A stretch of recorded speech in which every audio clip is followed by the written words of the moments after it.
got some misdemeanor sentence.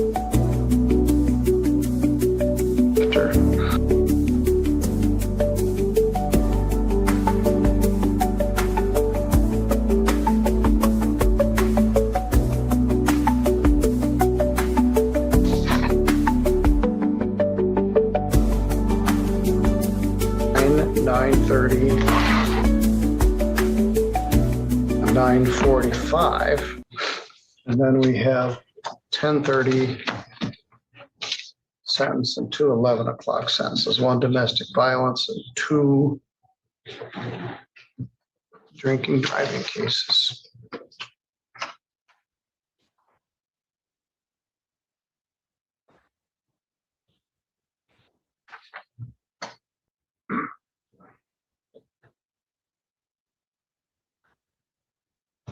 All right, we're off like the proverbial herd of turtles here. The defendant is here. Plaintiff is not.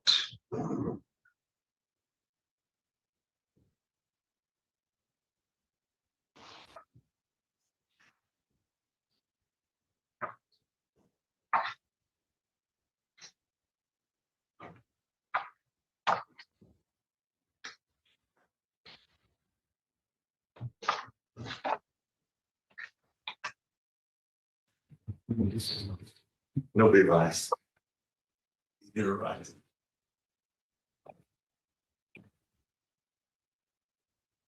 You got a couple silent records I just called. Okay.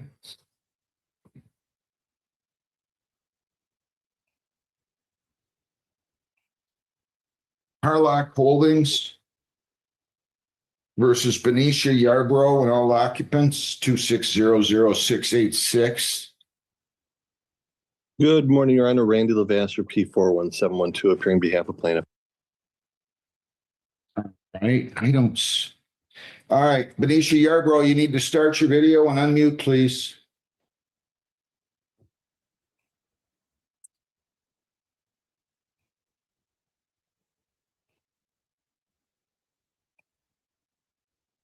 Starting out already, huh? Benicia Yarbrough, you need to start your video. Okay, I'm trying to turn it on.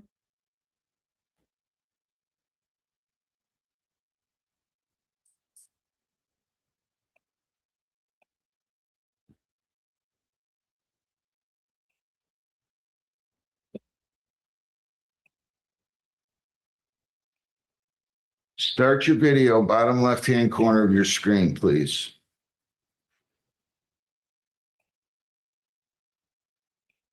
Where do you have somewhere else to go today, Mr. Levasseur? I'm simultaneously in another courtroom right now. Okay, ma'am, your name? Benicia Yarbrough? Did you listen to and understand the rights on the video? Yes. Do you wish to speak to a lawyer or apply for funding? Apply for funding. You haven't applied yet, though? I've been applying. I'm sorry? Yes, I've been applying. Where? I've been making payments. No. I'm asking you, are you applying for funding with any of the agencies that were mentioned there? Federal Help for Homeless Veterans Program, or for Homeless Program, HERA, Department of Health and Human Services. Do you intend to apply for funding through any of those agencies? I had called, but I didn't apply yet. Do you intend to apply? Yes, I've been talking to someone as well. Where? It was some place around here. They told me like a church or something.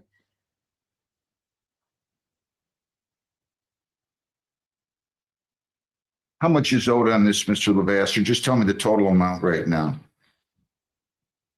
The total is $5,631.93.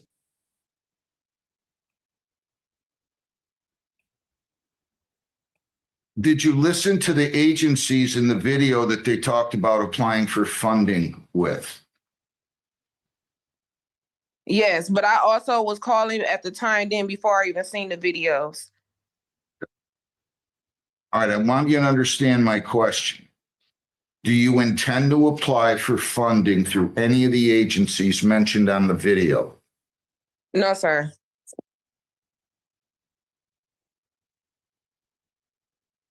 Would you like to speak to a lawyer? I don't have a lawyer, but yes, I'll talk to a lawyer.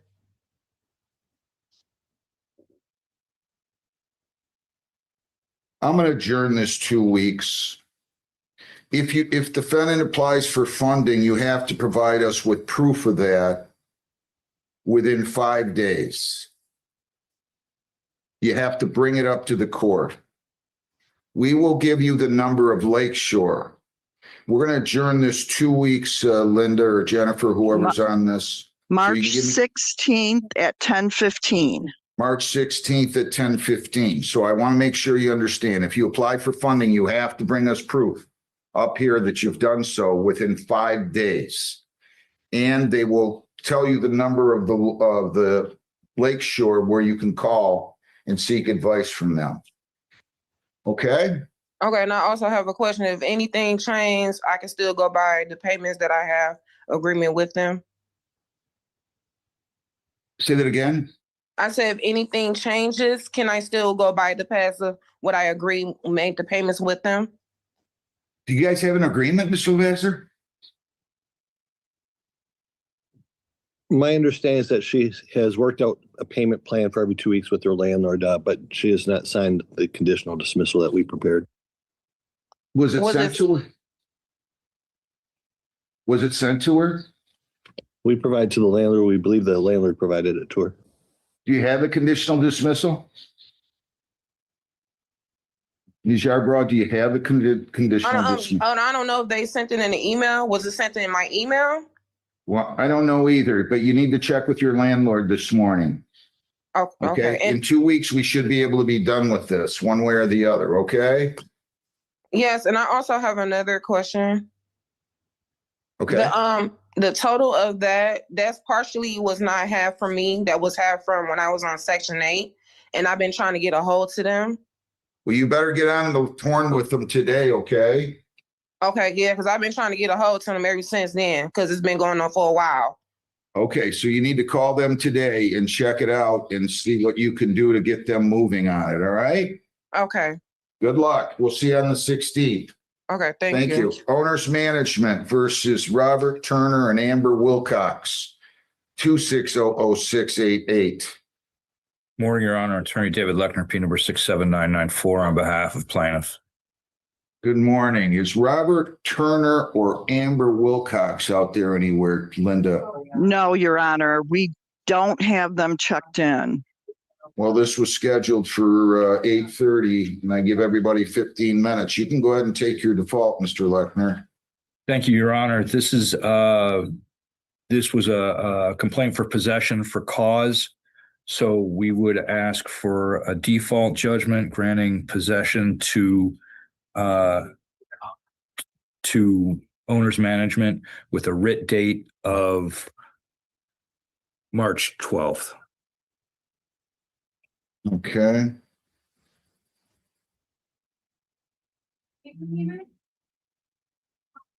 Okay. You can submit that. I'm going to ask you to try to get that into me this morning, okay? I will do so, Your Honor. Thank you. I think that's it for you, right? It is. Thank you. Have a good day. Thank you. You as well. Do I have Robert and Julie Audi here? Robert and Julie Audi versus Samantha Gorman and Ian Audi. Your Honor, I don't have them checked in at all. Well, it looks like they're out here. Your Where? names, Ian Audi and Samantha Gorman. ma'am, tell me your name. Samantha Gorman. Is that a hat, sir, or is that your hair? I'm sorry? I'm asking Oh, that's his hair. Okay. What? I He thought it was a hat. Oh, I don't have the plaintiff here, right? Right. I don't know if she's giving us more time and she's not going to show up. I'm not sure. It's his mom, so.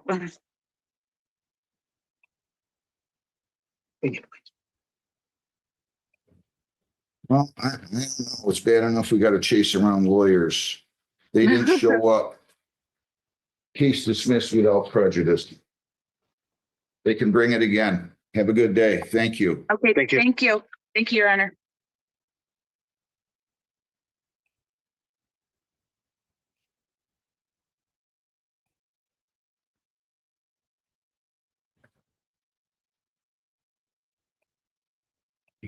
But they both flat, just moving for remnants to. Where's the file? You got it? This is signing, I can be sound, I can, Okay. and then they got a hold of 2 letters, she never got back to me yesterday. Time to pay. People against Stephen William Church. 24B147140. Stephen Church, start your video, state your name. Church. You got to tell me your name again, sir. Church. I'm not catching you. I'm hearing like church or something like that. Nice and loud. I need your name, the full name. Stephen Church. There we go. All right. You were supposed to pay all of it by January 30, right? Yes. How much more time do you need? Maybe a month. Where do I'm you work? behind on my car payment and everything, so I'm trying to catch up on stuff. And I also have 3 children.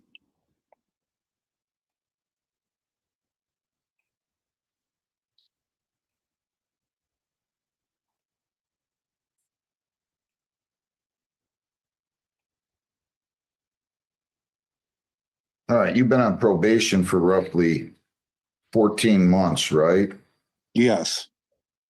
All right. I'll give you a month. Time to pay extended until April the 3rd. April the 2nd. Okay? Okay, So thank you. You have to pay your balance by then, all right? Okay. Good luck. Yep. Bye-bye.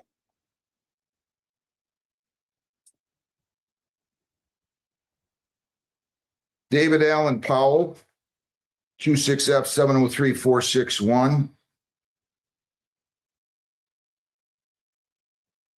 Lieutenant, good morning. Your name?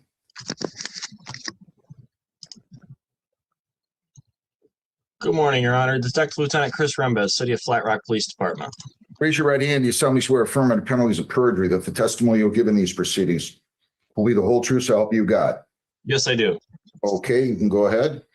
Your Honor, on 11/26/2025 at approximately 21:58 hours, Corporal David Goldsmith of the Flat Rock Police Department observed a gray Ford sedan traveling south on Telegraph Road in the left-hand lane of travel. Corporal Goldsmith observed the gray Ford sedan cross over the white fog line and return to the center lane of travel. He then observed the gray Ford sedan cross the yellow line into the turn lane and return to the left-hand lane of travel before getting into the left turn lane at the intersection of Telegraph Road and East Yarrow River Drive in the city of Flat Rock, County of Wayne. The gray sedan then made a wide left turn and began traveling east on East Yarrow River Drive near the parked vehicles on the south side of East Yarrow River Drive. Corporal Goldsmith effected a traffic stop on the gray Ford sedan near the intersection of East Yarrow River Drive and Seneca Street. Corporal Goldsmith made contact with the driver of the vehicle, David Allen Powell. Powell advised Goldsmith he did not have a valid Michigan driver's license and he was swerving because he was using his cell phone. Corporal Goldsmith made contact with the passenger of the vehicle, who was identified as Bobby Nicole Melton, who advised that she had several warrants for her arrest. Corporal Goldsmith queried both subjects in lien. Powell returned in lien with his driver's license showing revoked.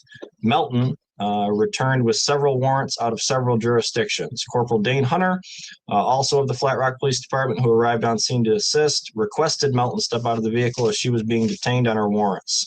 Officer Charles Porter, also of the Flat Rock Police Department, who arrived on scene to assist, made contact with Powell and advised him he was being detained for driving while license revoked and for having several warrants out of multiple jurisdictions. Corporal Goldsmith requested our dispatch to have Adolph's Towing make the scene to tow the Ford Ford Focus. Officer Porter then conducted an inventory search of the Ford Focus. Officer Porter located a small silver cylinder containing a crystalline substance resting under the parking brake closest to the driver's seat. Corporal Goldsmith then read Powell his Miranda rights. Powell advised he would waive his rights and stated the drugs were Melton's and not his. Corporal Goldsmith then read Melton her Miranda rights. Melton advised she would waive her rights and stated the drugs were not hers but were Powell's. All agencies advised and released on Melton's warrants, and she was released from the scene. Corporal Hunter confiscated the license plate from the Ford Focus due to Powell having multiple prior convictions for driving while license suspended, revoked, or denied. Corporal Goldsmith advised Powell he was under arrest for the possession of narcotics. While in the Flat Rock Police Department booking room, Corporal Goldsmith located a blue-colored glass crack pipe in Powell's front right pocket of his flannel outer shirt. Powell was then booked and released from the custody of the Flat Rock Police Department pending lab results. On 12/11/2025, I received the results of the lab test by the Michigan State Police Northville Lab. Isla Patel, who is an MSP forensic scientist of the seized drug unit, authored the report with the following findings. Item number 1, which was the metal keychain screw top container, contained 0.1435 grams of methamphetamine, a Schedule II controlled substance. Based upon the officer's investigation, the results of the lab test from the Michigan State Police on 12/23/2025, I forwarded this case to the Wayne County Prosecutor's Office for review and the charges which you have in front of you. And does the defendant have a prior conviction for drive while suspend, revoked, denied on July 26 of 22? Yes, Your Honor. It's on page 2 of his certified driving history out of the Southgate Court. Based on your sworn testimony, I find the crimes of possession of a meth and drive while suspend second were committed. There's probable cause to believe the crimes were committed by the defendant and unauthorized the issuance of the complaint. Have a great day, Lieutenant. Thank you. Thank you, Your Honor. You too. Thanks. Epic versus Jennifer. Epic Property Management versus Jennifer Perkins and Terry Henderson. 2600689.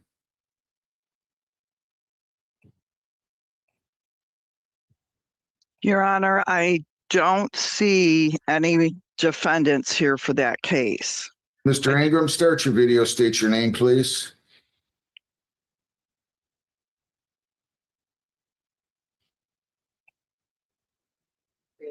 Mr. Davis, do you have any? Good morning. Good morning, Your Honor. Your appearance? Brent Tanger from the plaintiff. Defendants failed to appear. Talk about Perkins and Henderson, so you can take a default. Very good. Thank you, Judge. Just a sec here.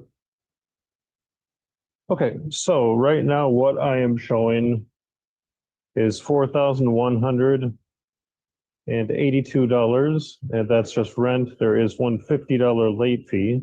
Is that included or not included? I'd rather you not include those. So we have $41.32 plus $50 in late fees.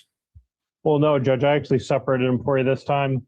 Okay. So, yeah, it's the $41.82 and then the $50 on top of that. And what kind of court costs? $223.56.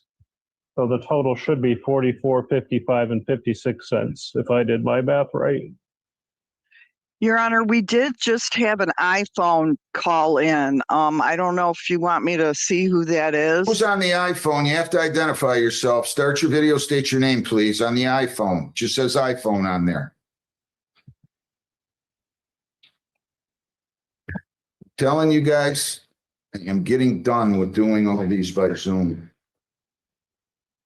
I'm just sick of it. iPhone, I need you to identify yourself.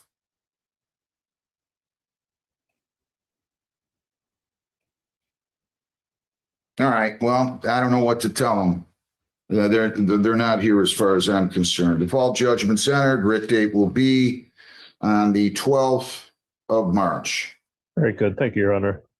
And then I also have Epic Property versus Ashley Leday, 2600690. Brent Tanger for plaintiff. She is not checked in, Your Honor. All right. Well, what time are you scheduled? They aren't scheduled till 9, though. You got a little ahead of myself, so I give them 15 minutes. So let me just put these both back down here. No problem. And I'm gonna have to wait. My apologies. Is Okay. Orland's Place versus Simmons here? That's up for 9. If one or both of the parties aren't here, I'll call it later. No, well, we have the office manager for Orleans Place here, but we don't even have the attorney yet. Bridgewood versus Davis, are they ready? Now we have Davis, but we don't have anyone from Levine's office yet. Oops. Sorry, Your Honor. Well, I don't know what to say. Nobody shows up on time anymore. Fountain West versus Major, are they here? These are all 9 o'clock, by the way. I mean, I know it's No. 9:07, but you'd think you'd show up by 9 if your court case is at 9. That's just me. I don't know why I would think such a thing. We have to find out who that iPhone is again. They I'm gonna came beg back. them to answer the phone. I mean, it's ridiculous. Our paperwork tells them to identify themselves. I don't know why they're getting on Zoom if they don't know how to use Zoom. They should be showing up. These people are all within the district. It's not like they're coming from What's your name, ma'am? Tanisha, Major. All right, I'm gonna ask you to do away with the gum if you would. Child. What case are you here on? What's the so Tanisha Major, would you change that on her iPhone, please? So we know Yes, who I it is? will. And Jen called Levine's office too. Well, which one does Ms. Major have? What time is hers up at? 9, and it's 9:07. And which apartment complex is yours, ma'am? Fountain West. Fountain West, Your Honor. Okay, I see it now.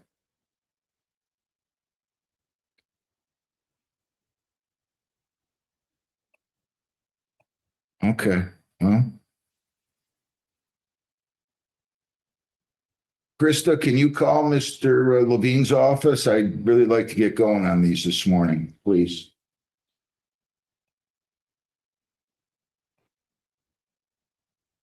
Yes, I will contact him now. Thank you. You're welcome.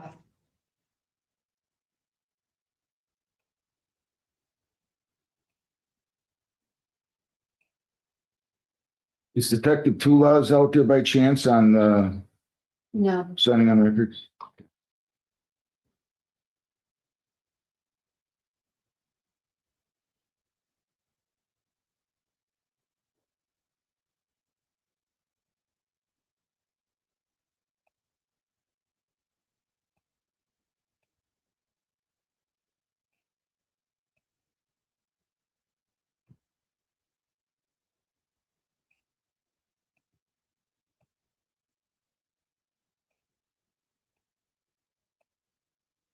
I don't know. I'm sorry, I didn't mean to get you. Judge, they're contacting the attorney now. Okay, Thank you. thank you.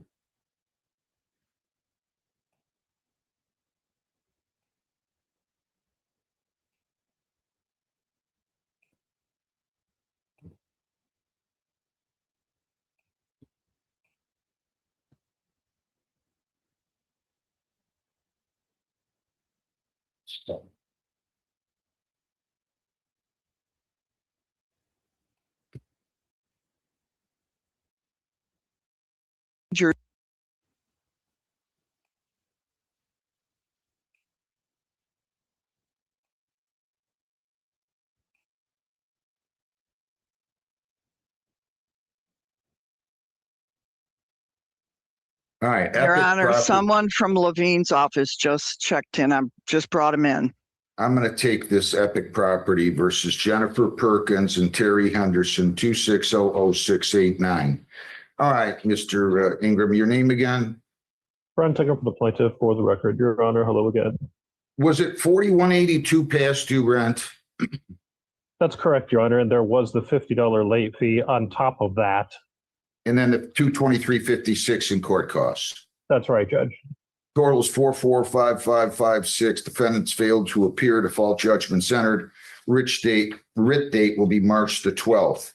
Epic Property versus Ashley the Day, 2600690. Your appearance again. For the record, Brent Ingram for the plaintiff. All right. The defendant did not show up. Counsel, if they show up in the next 5 minutes, because I'm calling it a little early, it's 9:13. We're going to call you back, but I don't think they're showing. Go ahead with No your worries. default figures. All right, what I have right now, Your Honor, as far as just the rent is $1,126.50. There is, in addition to that, $150 late fee.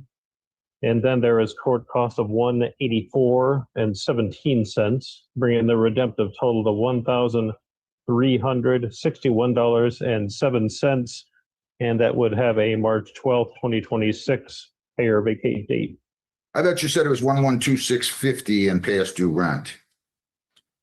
Yes. Did I do my math wrong here?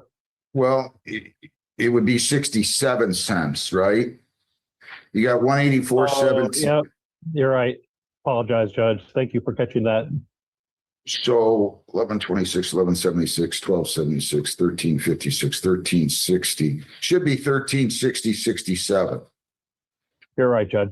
Okay, so I'll go ahead and put that down, and you can submit your default. And if somehow, some way, actually it's 9:14, that's close enough. You're all set. Submit your default Thank you, today, Judge. judgment. Writ date will be on the 12th. Thank you. Yep. Bridgewood versus Tila Davis, 2600694. Ms. Davis, your name? Sheila Davis. Ms. Lacey, good morning. How are you? Your name? Good morning, Your Honor. Gabriel Lacey for Bridgewood. Great to see you. It's been a long time. It has. It's great to see you too. You still Sorry can about come my back late and do arrival. MIDC work here anytime you want. I told you that before. It All would right. be my pleasure. Good to see you. Ma'am, did you listen to and understand the rights on the video, Ms. Davis? Yes. Do you intend to apply for funding, or do you wish to speak to a lawyer? I do plan on applying for some of these resources on there. All right. So I'll let you do that, and I'll give you an adjournment. I'm going to adjourn this 2 weeks to March 16th. We're going to give you the time in a second. You have to provide us with proof that you've made application for funding by the end of the week. So you'll need to bring that in here, okay? I bring it into the court. To the courthouse, to the civil department, all right? And we'll Okay. schedule this for March 16th. March at what- 16th, 10:15, Your Honor. At 10:15 in the morning, okay? March 16th at 10. 10:15. Okay. And you can Okay. bring it in here, you bring in your proof that you submitted your application for funding. Okay? Okay. Okay. Good luck. Best of you. luck. We'll see you on the 16th. Fountain West versus Tanisha Major, 2600702. Your name, ma'am? Anisha Major. Ms. Lacey, your name again? Gabriel Lacey for Fountain West, Your Honor. Ms. Major, did you listen to and understand the rights, ma'am? Yes. Do you wish to apply for funding or speak to a lawyer? No.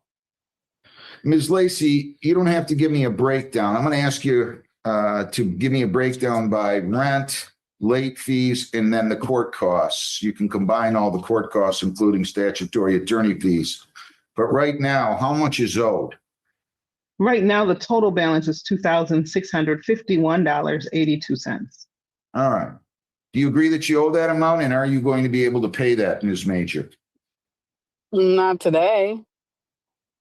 Do you agree that you owe 265,182? Yeah. All right. Why don't you give me your breakdown, Ms. Lacey, and we'll go from there, okay? Sure. So the past due rent is $2,470, late fee of $50. And then the court cost is $181.82. So that's 2,651.82. All right. when can you pay this, ma'am? They're entitled to a judgment with a direct date of 10 days out. Okay, I gotta look at the calendar. I don't know what. Well, today's March 2nd. The 12th would be on next Thursday. Oh, yeah. Can we do the 13th? Yeah, I can do the 13th for you. Can you pay some of it by the 12th? Yeah. Well, talk to me. Come on, talk to me. I'm going to try to help you here, but you got to talk. I don't want to. I mean, if I don't want to say, like you ask me, can I pay it? Then you're going to say how much? I don't know how much because I don't have anything right now. I know I would have all of it the 13th. Okay, good enough. Defendant to pay in full. The writ date on this one will be the 13th, okay? And if you can submit that today, that would be perfect. So, ma'am, just pay it in full by the 13th and you're all set. Otherwise, they're gonna submit an application for a writ, okay? Okay. Any questions? No question. Best of luck to you. Thank you. Thank you. Orleans Place versus Cecilia Simmons. Good morning, sir. How are you? I'm well, how are you, sir? Do you have a case for me? Warrant to swear to. Oh, okay. Is that on No, Quinn Parker? Yep. What is it, a search warrant? no, domestic warrant. So I swear to it. Did they set a file down? They didn't. I was hoping to talk to you before I actually swore to it. Did you give it to them? No. Well, can I? Go up and talk to Amy. Is Cecilia Williams? I can't Simmons? talk to- Okay. She is not checked in, Your Honor. Say that again? She has not checked in. Okay. Then you can go ahead and take a judgment on this one, Ms. Lacy. Your name? Gabriel Lacey for Orleans Place. Okay, go ahead and proceed. Thank you, Your Honor. At this time, we would be requesting a default judgment for possession only, where the outstanding rent to retain is $2,413. Well, let me strike that, Your Honor. The outstanding rent to retain possession is $2,338. Late fees of $75, and the court fees is $179.86, leaving a total balance owed of $2,592.86. We are asking for a pay or vacate date of March 12th, 2026. 12 judgments entered, writ date will be on the 12th, 2592.86 is the amount to be paid to save it. Great to see you, Ms. Lacy. As always, same here. Thank you, I Your hope Honor. you're doing well. Yeah, I am doing very well and soon to be making a shift. So I'm very happy. You're soon to be what? Making a shift back to criminal. So. Well, you going to come talk to us? Maybe. Come on. I'm excited. I'm excited, Your Honor. We'd love to have you, Gabe. Take care of yourself. Quinn Joy All right. Parker. Yeah, you too. Thank you. Quinn Joy Parker, 26B725-807.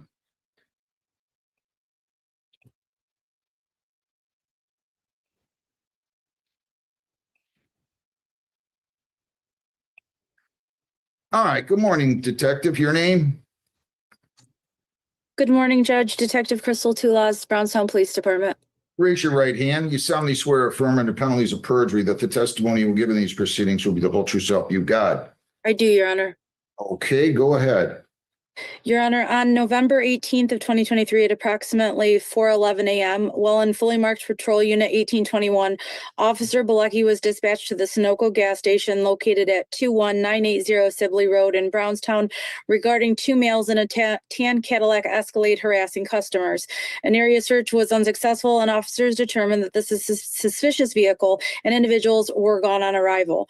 A short time later at approximately 4:30 a.m., Officer Bilecki observed a white Cadillac Escalade in the parking lot of that Sunoco gas station. Of the Sunoco gas station located at 20950 Dix Toledo Road in Brownstown.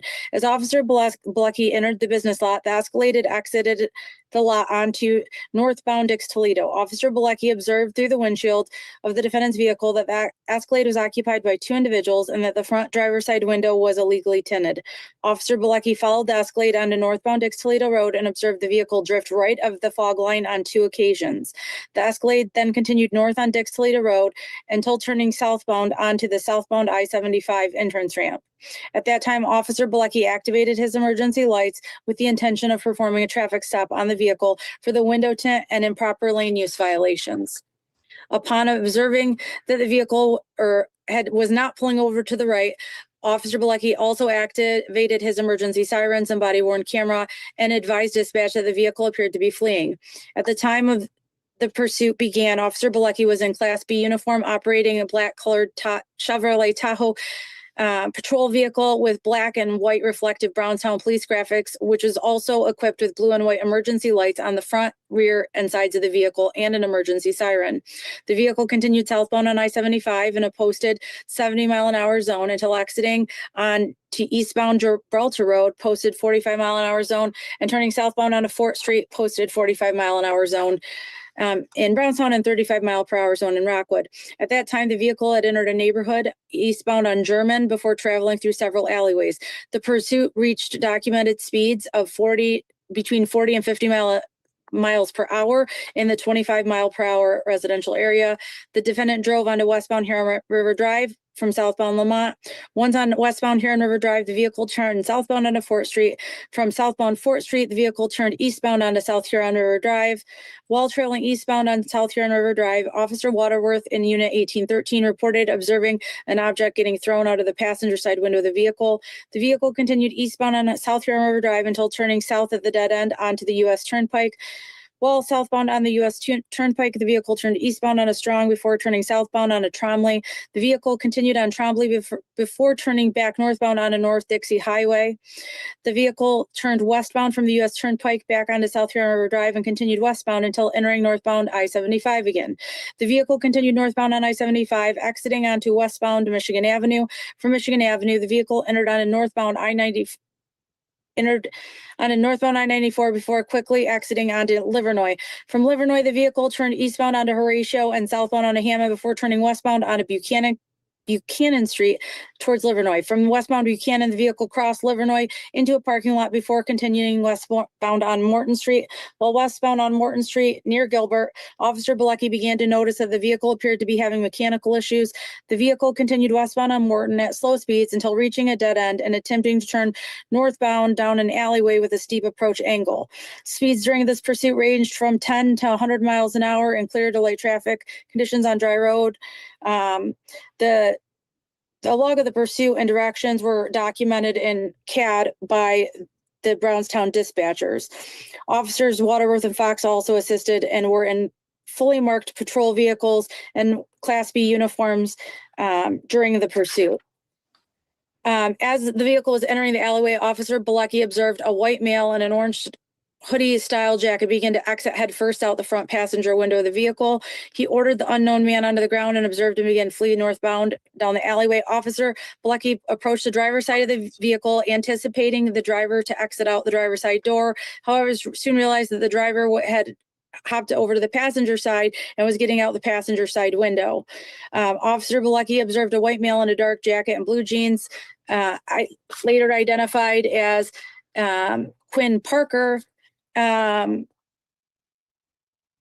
flee northbound on foot from the passenger side of the vehicle. Officer Bilecki gave chase and brought Mr. Parker to the ground before securing him in handcuffs with the assistance of Officer Fox. He was searched and placed in the back of Unit 1821. While communicating with Mr. Parker in the back of Unit 1821, Officer Bilecki noticed that his eyes were watery and his speech was slurred. While searching Mr. Parker following the foot pursuit, Officer Bilecki noted the odor of intoxicants coming from Mr. Parker. Due to the fact that there was still another defendant at large in the area, and because Mr. Parker had resisted arrest both by vehicle and on foot, Officer Bilecki did not perform an OWI investigation on scene. Instead, he transported Mr. Parker back to the Brownstown Police Department jail for the completion of that investigation. Upon arrival at the Brownstown Police Department Jail, Officer Bilecki read Mr. Parker his Miranda rights or warnings, and Mr. Parker agreed to waive them and speak to Officer Bilecki. Mr. Parker denied taking any medication or having any medical conditions. He also denied that he had been the driver during the pursuit, and he admitted to consuming 4 or 5 beers prior to his arrest. Officer Bilecki administered the standardized field sobriety tests in the booking area at the Brownstown Police Department Jail. Each test was explained and demonstrated prior to the administration. During these tests, Officer Bilecki did not observe any indicators on the horizontal gaze nystagmus, but during the walk and turn, he observed that he was unsteady on his feet, stepped out of the starting position during the instructional phase, missed heel to toe, and turned improperly. On the one-leg stand, he observed that he had dropped his raised foot to the ground on one occasion. Mr. Parker was read his PBT rights and refused to provide a breath sample. He then refused a chemical test after being read his chemical testing rights off the DI 177 form. A search warrant for Mr. Parker's blood was subsequently obtained and approved by APA Blomers of the Wayne County Prosecutor's Office and was sworn and signed and authorized by Your Honor. Officer Bilecki transported Mr. Parker to the Henry Ford Brownstown Hospital, where a blood draw was completed. Following the blood draw, which was completed according to the MSP lab kit instructions, it was transported back to the Brownstown Police Department and sent to the Michigan State Police Laboratory for analysis. While awaiting that blood result, follow-up investigation was done to determine whether or not Mr. Parker was the driver. Sergeant Smith went to the gas station located at 20950 Dix Toledo, where he was able to speak to witnesses and review who I believe reviewed surveillance footage. The witness, who was an employee at the gas station, was able to say that the passenger that had been inside the Escalade that was stopped by Officer Bilecki was a skinny white male with a beard wearing a t-shirt or tank top that was light colored, and that person in the passenger seat had a spiderweb tattoo on his elbow. Mr. Parker did not have any spiderweb tattoo on his elbows, only had a mustache and chin hair, not a beard, and he was arrested wearing a dark colored t-shirt, which led Officer Bilecki to believe that Mr. Parker had indeed been the driver. Subsequently, the MSP lab results came back. The blood results showed that Mr. Parker had a BAC of 0.07 grams of alcohol per 100 milliliters of blood. Mr. Parker has previously been convicted twice of operating while intoxicated offenses. The first on January 20th of 2021 out of the 33rd District Court. He was convicted of operating while intoxicated, which he pled guilty to. And then again on December 9th of 2020 out of the 33rd District Court, he pled guilty to operating while intoxicated. His license was suspended, I believe you said, correct? Yes, I'm sorry. It was revoked at the time of his arrest with 2 prior alcohol-related convictions. Based on your sworn testimony, the court finds by a probable cause standard that the operating while intoxicated was committed. There's a sufficient information to enhance giving rise to the OWI third offense notice, given the fact that he has the 2 prior alcohol-related convictions as described. Also that the defendant committed the crime of fleeing eluded fourth and drive while suspended, revoked, denied. Court finds there's probable cause. I'm changing the date. You sent it in February 27th, it looks like. At least that's the day you signed it. And of this year. And I'm changing that date since we did the signing on record today, March the 2nd. Out of curiosity, when was this submitted to the prosecutor's office? Your Honor, it looks like it would have been submitted on, at least according to the investigator's report, on November 19th. And we just received November 19th of what year? I'm sorry, 2023. And we just received the prosecutor's signed warrant pack back on February 25th of this year. So they didn't send, it took them roughly 16 months. Okay. I'm putting it in lean. Thank you. All right. Thank you, Your Honor. Have a good day. You too. Thanks a lot. Jared Miracle. Jared Andrew Miracle, 20T 635-153A, 20T 635-153B. Good morning, Your Honor. Attorney Corey Westmoreland appearing on behalf of Mr. Miracle. Mr. Miracle will be stating full name for the record.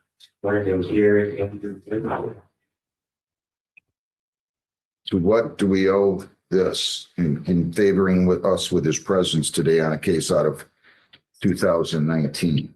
Your Honor, I would like to know that Mr. Miracle was in custody about 66 months. Oh, actually, we have another one at 18F225650B. I believe he was. To the driver's license.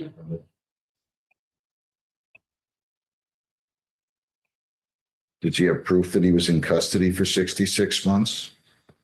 I got a DOC card, who called my parole officer. I don't have any proof on him. When did you get out? July 15th What year? this year. 25. Like, Why did it take you 7 months to come in here? I just now started a decent job and got to working, making some money. Got money to bring in. I got paycheck stuff to show. Does he stand mute and waive formal reading, at least on the OWI, and drive while suspend? That's correct, Your Honor. What was he in custody for 66 months for? I believe attempted robbery. Fault with intent to around a lot. It's not good.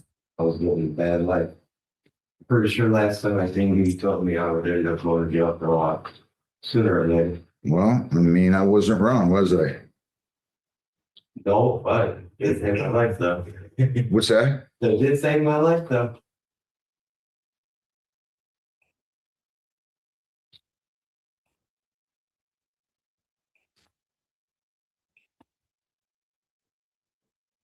Does he have the money to pay on 18F225650B? Your Honor, he has $300 cash to go today. Thank you. Then he gets paid on Thursday. So if he would have written me a letter, I would have given him credit for his time served on the criminal charge where he hasn't paid it. So I will do so here. Explain that to him. Yeah, no. I was unadvised, even through the whole trial in Yarrow County. Nobody else brought this county up at all.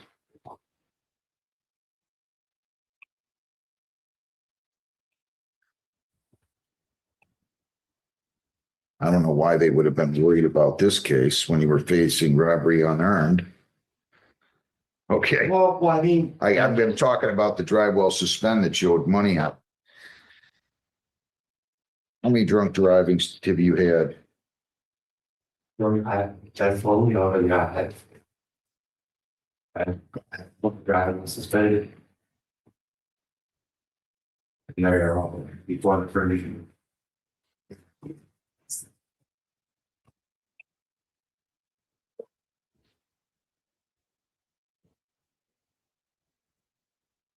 Give me 1 second here.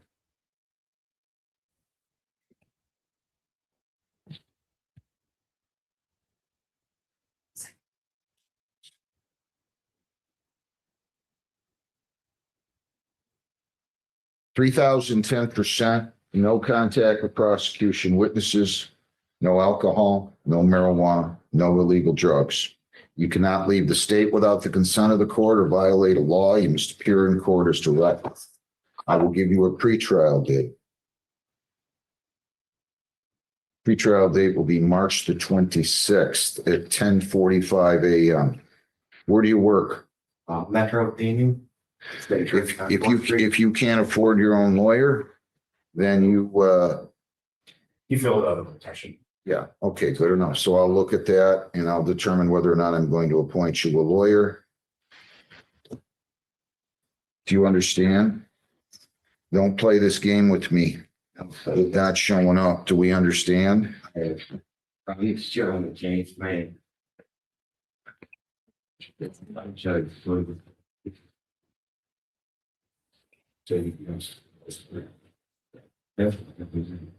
All right, what do you have here, John? Where did you meet with Sharp?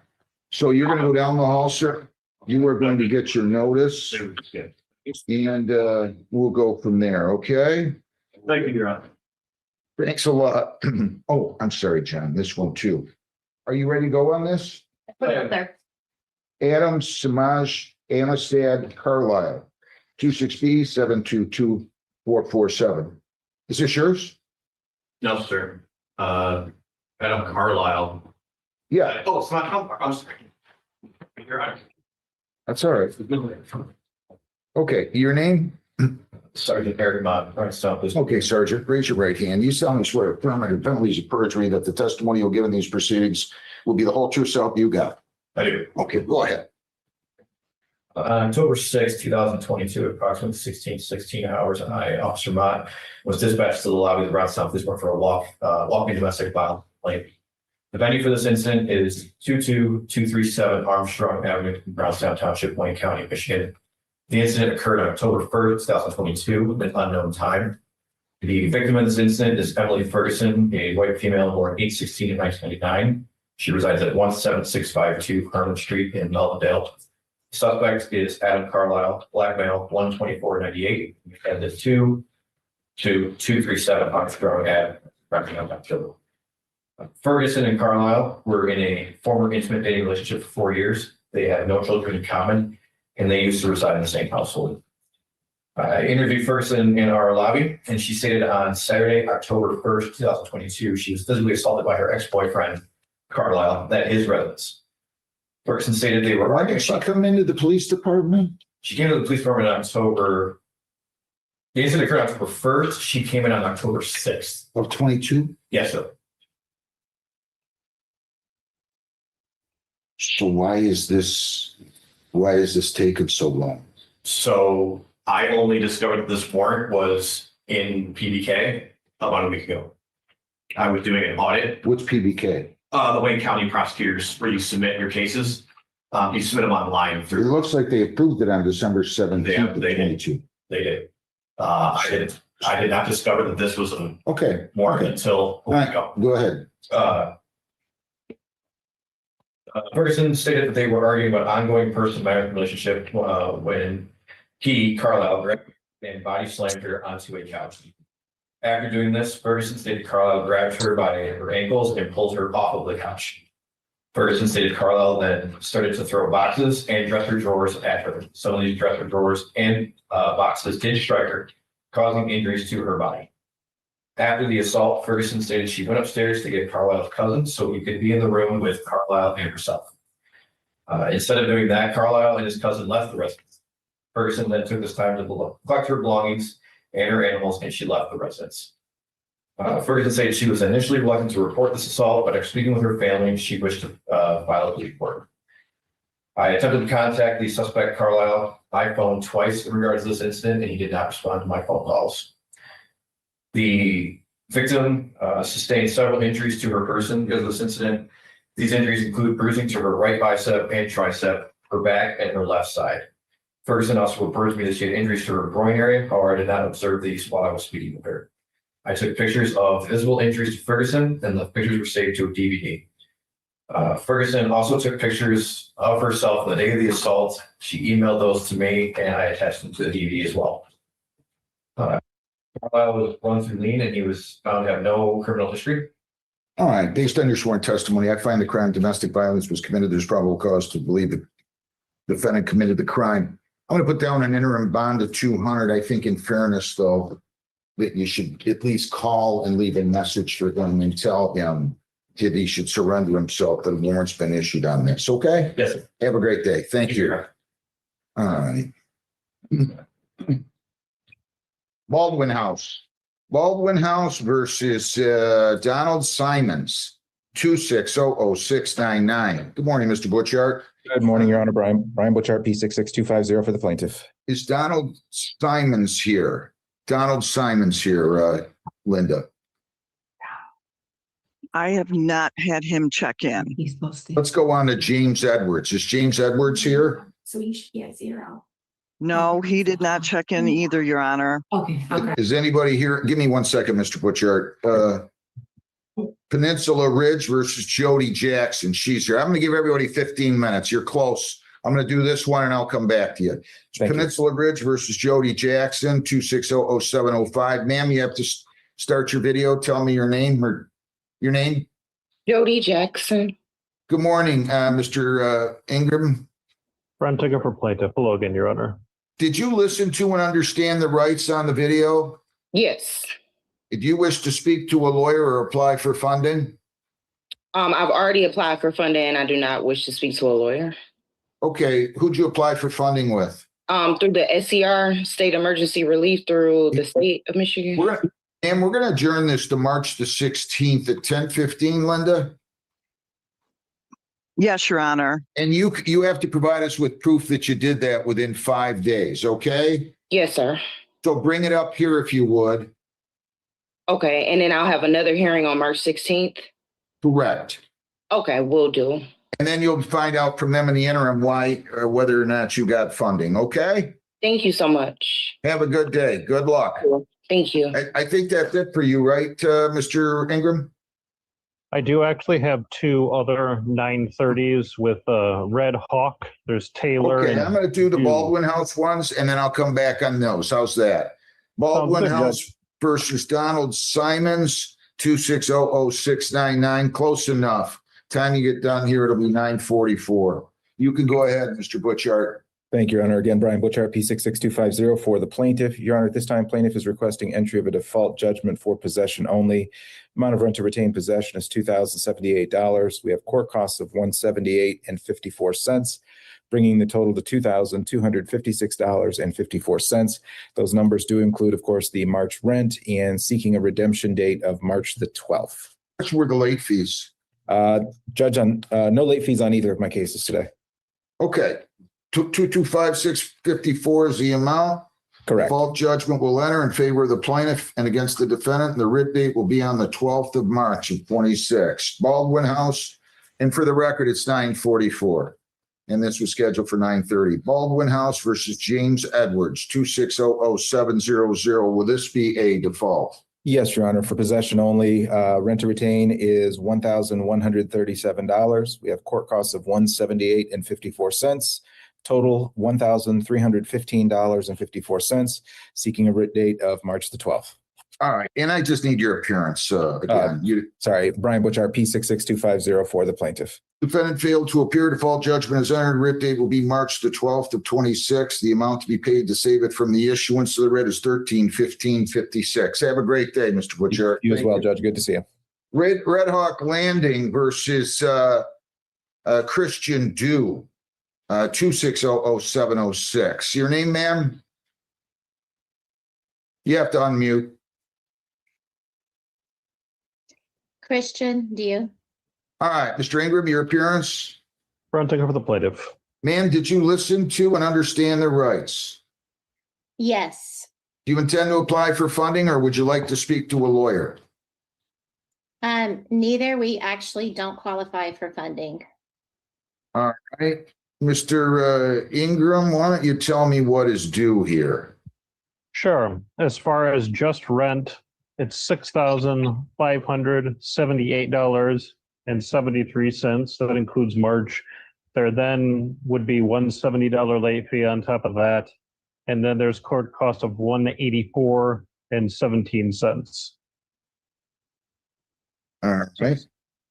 6638, 6630, no, 6648, 6748, 6832.90. Is that right?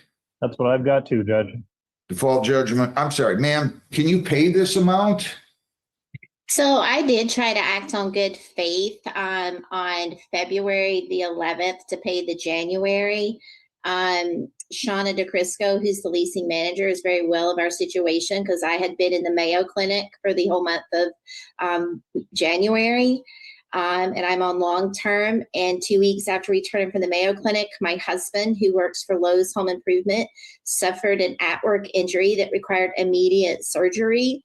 I sent her a very lengthy email trying to make good on the faith. She refused my $2,073 payment, stating that if she did it for me, she'd have to do it for others. in response to my email. I also had a letter of good faith of more funds coming in that would be about the middle of February, and that was denied as well. So our lease is actually up on April the 9th.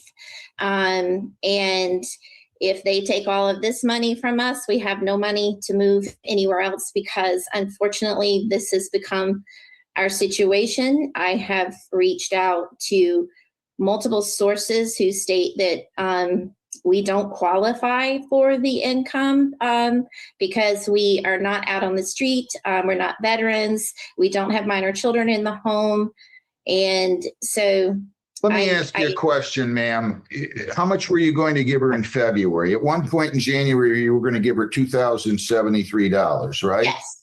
And in February, the other $2,073, I asked, could she please waive the legal fees and work something out with me? That's only $75. No, my legal fees are well over almost $300 in legal fees is what's been added to my ledger. Well, that's the court costs, though. They had to pay for that. Right. That includes court costs. You Right. still have So that hang on. You still have that $4,146 that you were going to pay her that she refused? I do, yes. And I know our lease is up on April the 9th, and unfortunately, we can't stay here because of our situation. Our rent is almost $500 more over the last 2 years. So we are going to relocate back to my home state. I've tried to do this with, to make it very simple. I listen to me. I am very sympathetic to what you're going through. The problem is that I can't expect them to let you live there for free. I'm not trying to live here for free, sir. Here's what I'm going to do. I'm going to give them their judgment, and that's going to be for $68.32.90 after hearing. And if you pay $41.50 by March 12th, writ date extended until March 26th. I can do that for you. Okay. So if you pay $41.50 by March the 12th, I'll extend the writ date till the 26th. You'll have to pay the rest of the rent by the 26th or vacate by the 26th. If you miss the first payment of $41.50 on March 12th, they're going to be evicted, so you'll have to vacate if you're not going to pay that. Understood. Okay, do you fully understand everything? Yes, sir, I do understand. Do you have any questions? No, sir, I do not. I wish you well, really do. Good luck to you. Thank you. Thank you, Judge. Red Hawk versus Kenya Taylor, 2600707. Good morning, Ms. Taylor. Your name? You're muted. Good morning, Kenya Taylor. Mr. Ingram, your appearance? Front taker for plaintiff. Did you listen to and understand the rights, Ms. Taylor? Yes. Do you wish to apply for funding or speak with a lawyer? I'm going to definitely apply for funding after this, but I don't need a lawyer. All right, I'm going to adjourn this then. You're entitled to a 2-week adjournment. I'll adjourn it to March the 16th at 10:15. Listen very carefully. You have to provide us with proof that you've made application for funding within 5 days. I already did it. Okay, I can do that. And I'm laid off and I have the papers for that too. I'm laid off. I work. Hang on, slow down. So you just bring it up to the courthouse this week. Provide them with proof that you make that application. This will give you an adjournment until March 16th at 10:15. Okay? Okay. Any questions? No, sir. How much is owed, Mr. Ingram? Wait, don't go anywhere, ma'am. No, I owe February rent. And before we. You owe March rent now too. I know I owe March rent, but I didn't have the court fee. This court fee is $230. I had my rent though, but I still got pushed. I might as well go to court since y'all charging me $230. Slow down. Tell me the total amount owed, Mr. Ingram. I don't need a breakdown. Of course, Your Honor. $113.59, and that includes court costs and $170 late fee. And so that's what you owe. That includes the March rent. You agree with that? Yes, but March isn't late yet, so it shouldn't have a late fee. March is late after the 3rd. I That's don't the think he previous charged you late for fee. March. You didn't charge for March a late fee, did you, counsel? No, that's a previous one, Judge. Yeah. Okay, but the rent is, okay, so that's the amount you're gonna have to come up with between what you acquire with funding and what you can pay on your own. I wish you well. We'll see you March 16th at 10:15. Make sure you bring up that proof. Good luck to you. Thank you. Thank you so much. Do we have anything else? Sharp is. At 10 o'clock, Your Honor. Given the Haynes. I got nothing till 10. Not on civil, you don't. Hayes is here. We'll say this, we'll roll on the docket. Have a good day, Judge. Hey, you too, Mr. Ingham. Thank you. Attorney. What, do Probation attorney. I have a case on? Leave nothing now. No, I mean with Haynes. Unless he's Judge Hudson's probation attorney. Faraj Sharp is here on a jail report, but I think you said, you wrote in there if he complies. He has been here since 8:30. Where's the, I don't know The where. files in the hallway office for Mr. Haynes is supposed to be per will. He wrote it on the sheet. I'll call and see if he's. okay. I didn't think I had a probation docket today. You don't. It's You got- scheduled this back in October.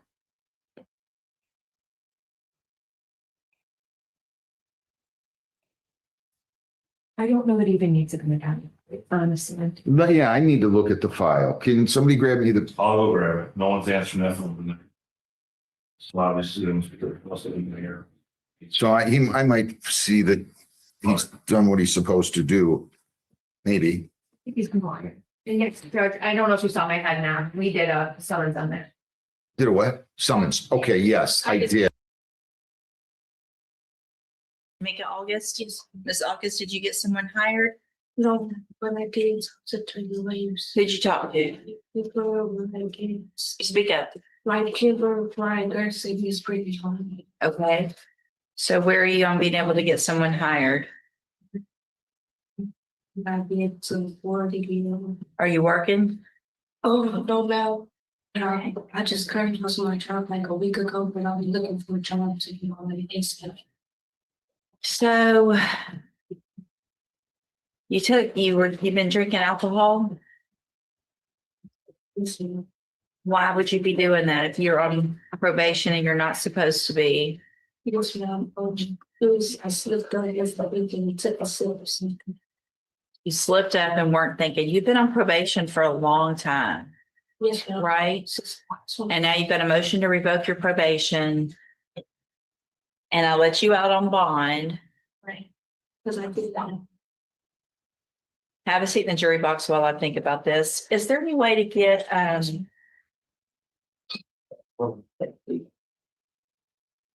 Miss Kane?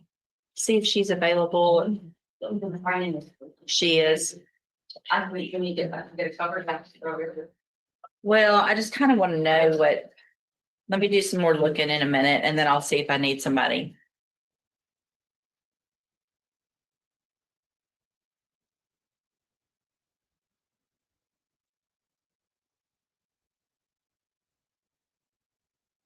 Joan Krauss.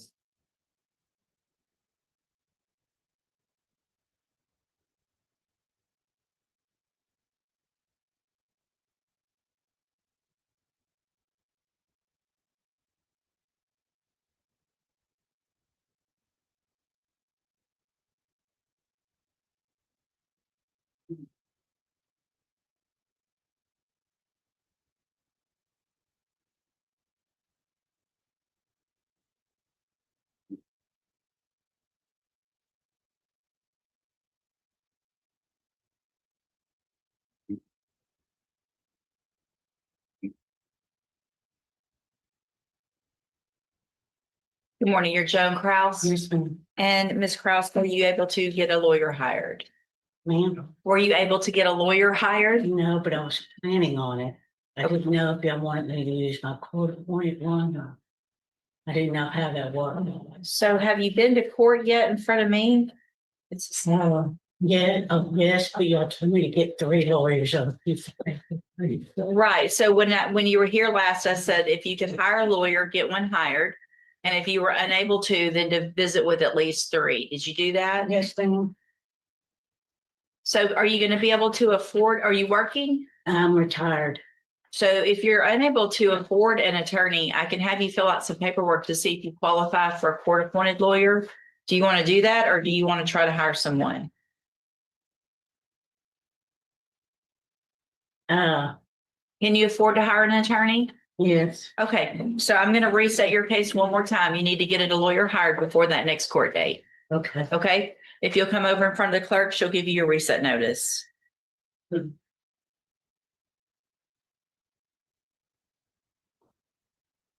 And Ms. Krauss, you don't drive, do you? No, sir. Okay, no, that's okay.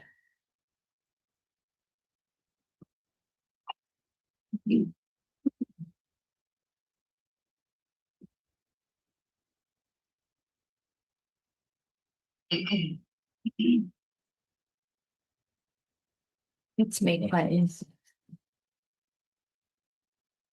Luz Padron. Luz Padron. Lou, Paul.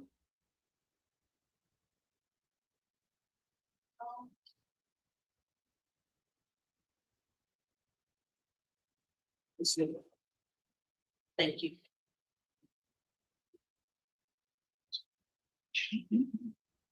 No response, John? Bond will be forfeited for non-appearance and reset at 100,000.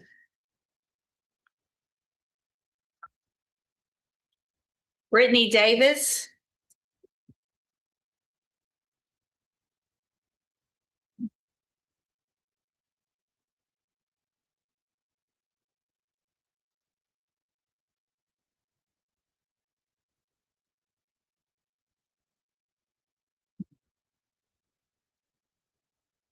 Good morning, ma'am. Are you Brittany Davis? Yes. And Ms. Davis, did you get someone hired? No, it's kind of expensive, but Who'd really you- expensive. I'm not even working right now. But I went through Who'd you talk to? the legal aid. I put in an application for legal aid. Okay. It's a place that help you get a lawyer, but they say it could take 6 months to a year. So Okay, so did you talk to any other lawyers like I told you to? the first 3 that I talked to, wow, I talked to like probably 8 of them. But the lowest there goes like 2,000 to start off. Do you have the names of the lawyers that I asked you that you talked to? You asked me that last time. I was on. Right, and then I reset you to talk to them more or get someone hired. So I did you talked to talk? Bradshaw. I can't remember their name. Bradshaw. There's one that's brothers. Why wouldn't you write that down and bring it? I wasn't expecting that I had to. So it looks like you weren't what? I wasn't expecting that I had to. So if you're okay. If I tell you to go talk to some lawyers and bring me the names of the lawyers you've talked to, and you don't think you can remember them, then I would think just common sense would tell you to write them down so that you could tell me that you did what I ordered you to do so that you wouldn't go back to jail, right? I did do what you ordered me to do. Okay, so I ordered you to bring back the names as well, not just talk to them, but bring back who you talked to so that I know who you talked to and that you're doing what I asked you to do, right? Right. The cheapest ones that I've given you the last time I was here is the main ones that I was looking into. Okay. But when you left last time, I gave you specific instructions. Okay. Right? Right. Okay. So are you wearing your drug patch? Yes, ma'am. So it looks like back on.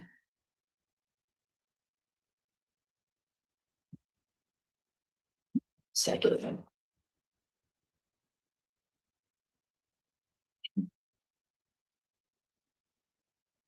So you tested positive since you've had that drug patch on for methamphetamine.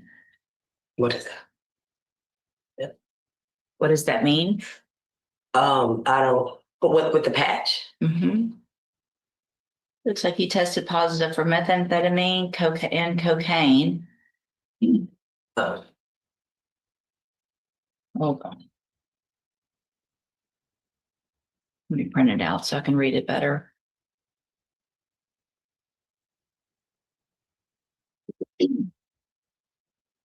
So last time you were in here, you had an issue because you had showed up with your drug patch in your hand, so they couldn't test it. So I tested you in court, and then I made you get the drug patch put on again and told you to keep it on. And then the drug patch that was put on January 25th.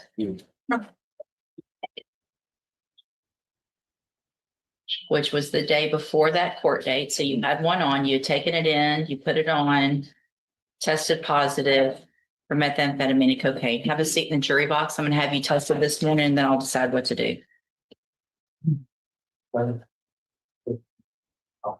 Thanks.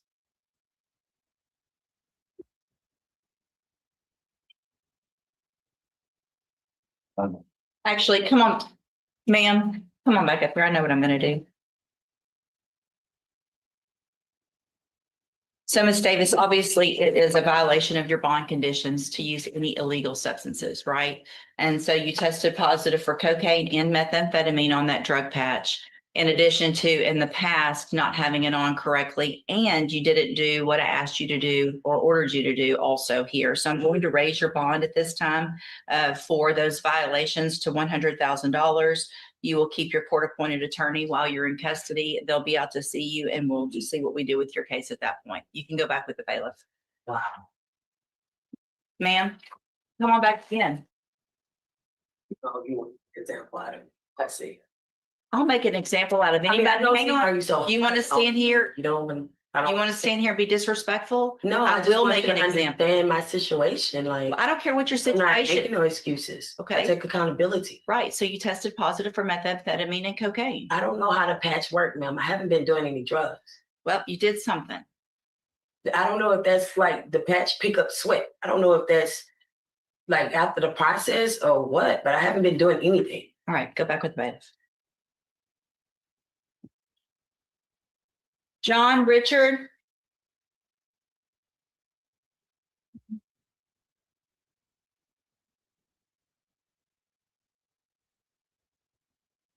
Good morning, sir. You're John Richard? Yes, ma'am. And Mr. Richard, is it Richard or Richard? It's Richard.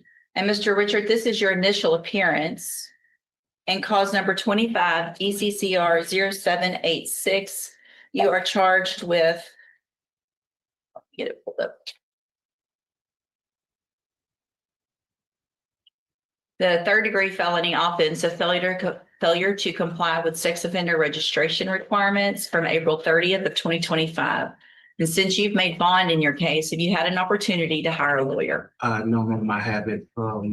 This was all just a misunderstanding. My sister had reported me missing. Well, But and so they've indicted you for it. So it's probably really important that you get a lawyer. Okay. Yes, ma'am. So that if there is some issues or some information that lawyer can get to the assistant district attorney that would work out your case, then that's how that kind of works out. Okay. Yes, ma'am. So what I'll do is reset your case about 30 days to give you some time to try to hire a lawyer. If you, I can't afford a lawyer because I don't work and I'm trying to get my disability and stuff. okay, but you do not have disability yet? No, ma'am, I don't. Okay, so why aren't you working at this point? Because I can't. Why? Physically, my knees are bad and I have arthritis and pancreas and. There's lots of jobs for people who don't need to use their knees or different things like that, right? Do you have a lawyer helping you with your? No, ma'am, I don't. So have you actually applied for disability yet? Yes, ma'am, I have, but I've been turned down. Okay, so if you've been turned down, then I'm going to expect you to at least try to hire a lawyer. Okay, so let's go through, figure out if you can get one before that next court date. If you get someone hired before the next court date, then just bring the reset notice that you get today to that lawyer and they'll tell you what to do. If you're unable to hire someone, then I'm ordering you to visit with at least 3 lawyers. They all charge different amounts. They have different payment plans, bring me back the names of the lawyers that you've talked to, so I know you're trying, and we'll discuss your options. Yes, ma'am. Also, in the meantime, I expect you to try to find work. All right, there's plenty of jobs out there that are not physical, that you could work with arthritis. There's people who work with that and have much more disabilities and still get out there and do something to make some money. So I want you to bring me a list of or proof of what you've done to try to find a job as well. Okay, step in front of the clerk. She'll give you that reset notice. Thank you. Richard Volry.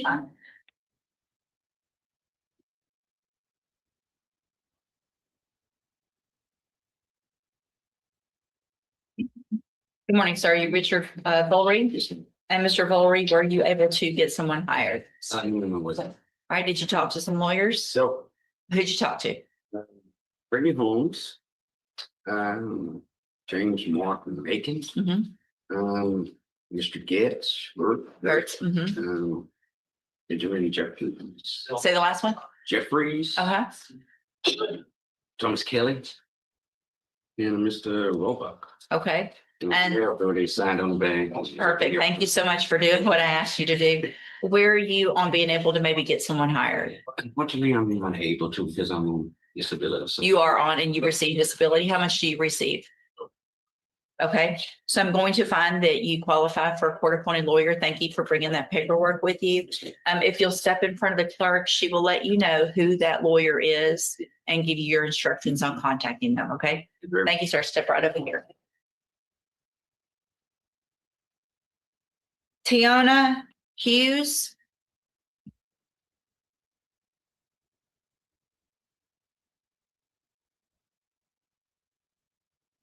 Good morning, ma'am. Are you Tiana Hughes? And Ms. Hughes, did you get someone hired?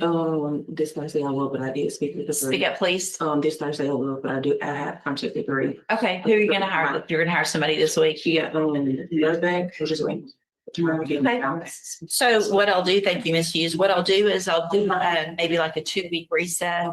That should give you time to get him hired, and then he can file the appropriate paperwork. If you get him hired, he'll tell you when that next court date is. Otherwise, I'm going to give you a reset today so that if anything happens and you're unable to hire him for some reason within that time frame, make sure you're back on that date to let me know what's going on. Right? 2 weeks, she's going to hire Mr. Burbank. Thank you, ma'am.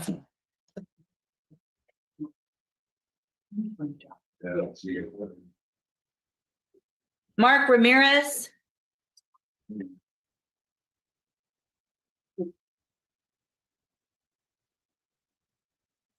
Morning, you're Mark Ramirez? Yes, ma'am. And Mr. Ramirez, did you get someone hired? No, ma'am, but I got those names. And I have Charlie Ramos is hired right now for the other them. But we talked to, so I talked to Dustin Galmore. And y'all appointed me. Speak up, please. Y'all appointed me Mr. Alex Parker, and I talked to Brittany Holmes. Okay. Just So are you wanting to hire Mr. Rojas because you have him on something else, or are you going to be? we're going to talk about to see how we're going to proceed with the case, whenever, knowing that the non-affidavits has already been signed for the prosecution. Right. So we're going to see how we're going to proceed from there. So are you going to hire him to take care of this case then? I would have to see how much my money coming in, we'll see how it would work out. Are you working? Yes, ma'am, I work for the local 47 in Reason Hall, Alabama. Okay, so you need to get Mr. Rojas or someone hired before that next court date so that they can get with the district attorney. Yes. Sometimes when someone files an affidavit of non-prosecution, it takes care of the case. Sometimes it does not. It just depends on the case and the district attorneys, how they feel about that. So you still need to get an attorney hired. Yes, ma'am. And so you need to do that before that next court date, okay? All right, step in front of the clerk. Okay. Brandell Griffin.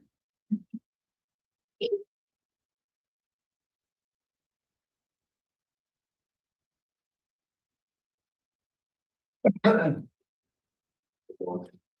morning, sir. You're Brandell Griffin. And Mr. Griffin, did you get someone hired? No, the last time I came, you told me I didn't qualify. I tried 6 lawyers, different lawyers. I couldn't afford them. Who'd you talk to? I gave you all the names. But since last time, who'd you talk to? I went back to the same ones, just trying to. Why would you go back to the same ones if you couldn't afford them before? I talked to 7 lawyers, like, they all around the same price, 5,000 more. I can't afford that though. I didn't find anything lower than that. Yeah, I mean, you filled out the affidavit and by law, you do not qualify. So I'm trying to ask why is that because your total income is $6,800 a month and your expenses that you put here are $2,260, which according to this means you have $4,600 left every month. I told Anthony it was nowhere near 60. You filled this out. I did it, and you swore under oath that it was true. What did I sign? I get paid about $2,000 a month, and I pay child support. I have 7 kids. I pay child support for. You put 0 on child support. I put 0 on child support. Well, no, you put that you pay child support for it. Yeah, that's all on here. Yeah, I'm not understanding how it gets to 6,000. I'm reading what you wrote. Unless I misunderstood, I'm sorry for interrupting. Unless I misunderstood some of the things on there or something, like I can bring checks to bank accounts, all that. I can do all that. I can't. Hold on, I'm printing it out. I was ready to finish this case and like I have evidence the girl to indicate. I don't need to get it. I can't talk to you about that, but see, tell me.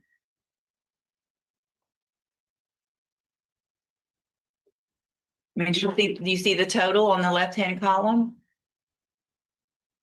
Because under assets, it has a car. My car is the other side where you say your income is $6,800. See that? But I added up assets, which is my car, and I had it worth around $6,000 on that. So I just added that number to that. Like I said, I must have did something wrong. I don't know. But so you make how much a week?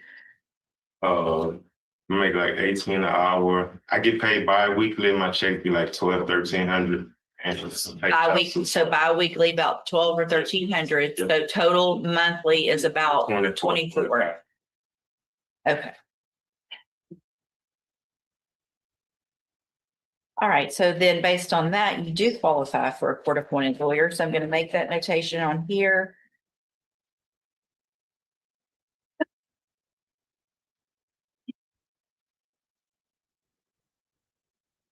You want to now, you may have them sit down. Step in front of the clerk. She'll let you know who your attorney is going to be and give you some more instructions.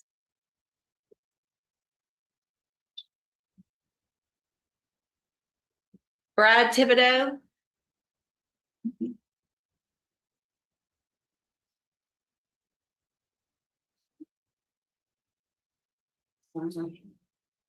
Good morning, sir. Brad Tibido.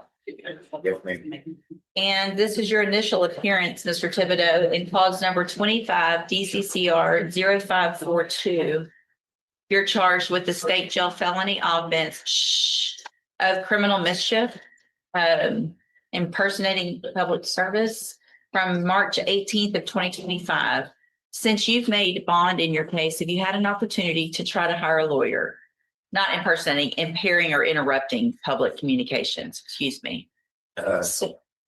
No. Okay, so what I'll do, Mr. Tibido, is I'm going to reset your case for about 30 days or so to give you some time to try to get someone hired. If you get someone hired before the next court date, just bring the reset notice that you get today to that lawyer and they'll tell you what to do. If you're unable to hire someone before that next court date, then I'm ordering you to visit with at least 3 lawyers. They all charge different amounts, have different payment plans. Bring me back the names of the lawyers you've talked to so I know you're trying, then we'll discuss your options. If you don't do that, then when you come back, you run the risk of me raising your bond for not following that court order and you would go back to jail. All right, Ms. Van Gundy, anything on those facts? No, Your Honor. Mr. Barker, did you hear the statement that she read? Yes. Do you admit and acknowledge that what she said is true?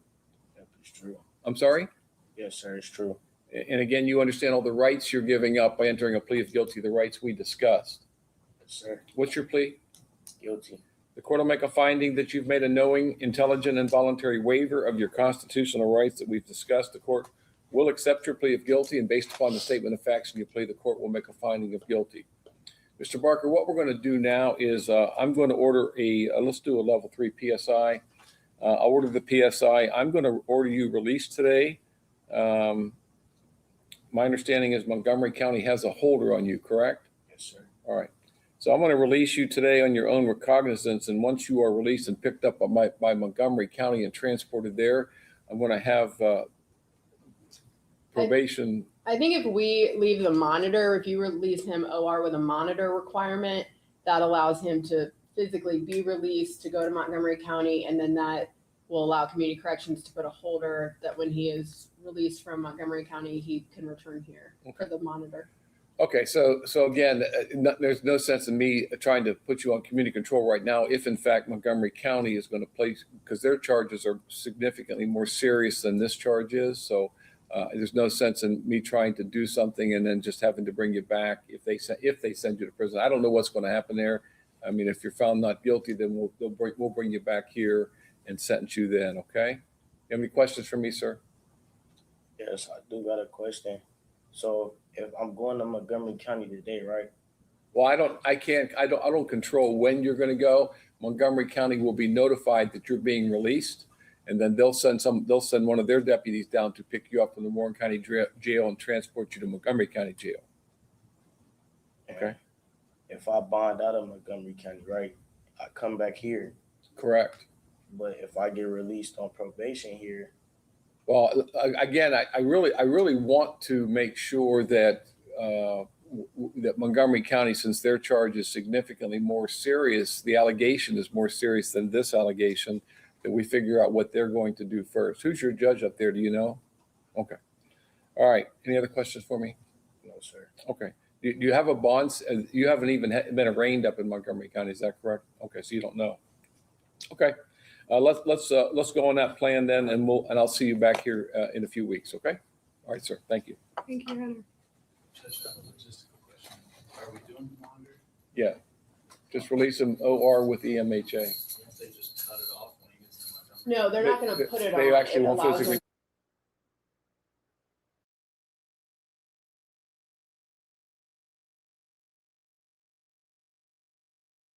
Do you understand?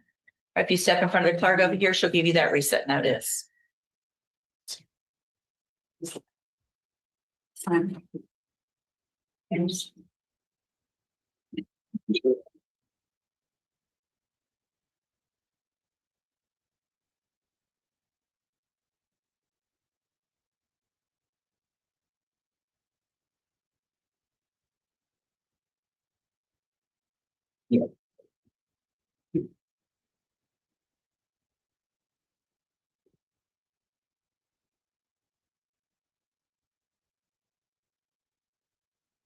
And I do want to get Miss August drug tested as well this morning.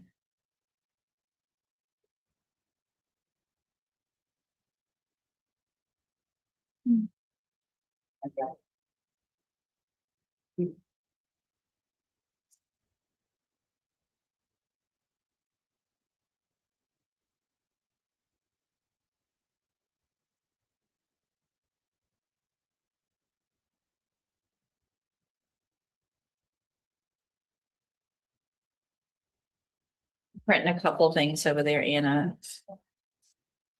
Just really spend us now. Oh.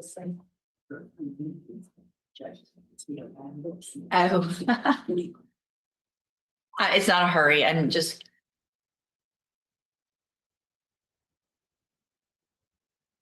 I need all this kind of in front of me when I'm just putting out all these memorandums and stuff on this August case so I can get caught up, and it's not today. You're not in the mood. For what?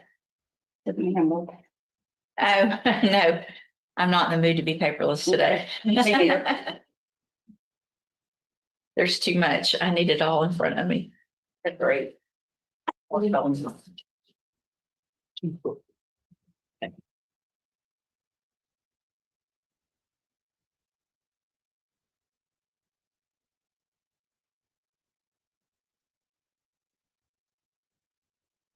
Sorry, it's gonna be a little bit because I'll just chronology in front of me.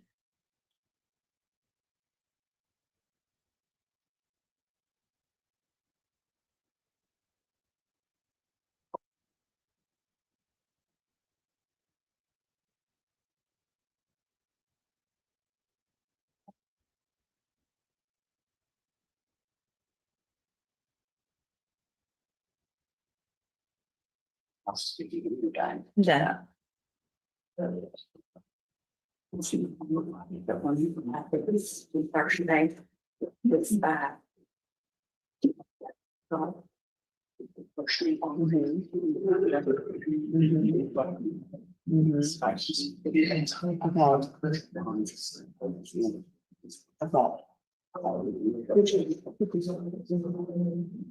Actually. And I just, that's not.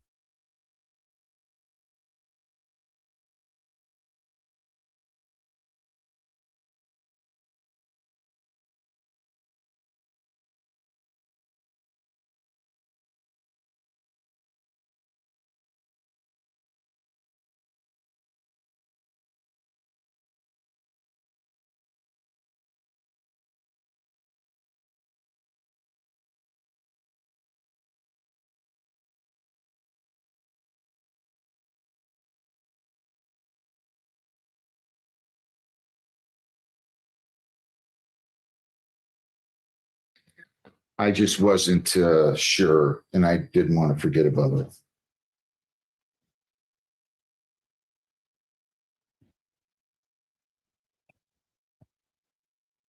How's the weekend? Good. Good. How about yours?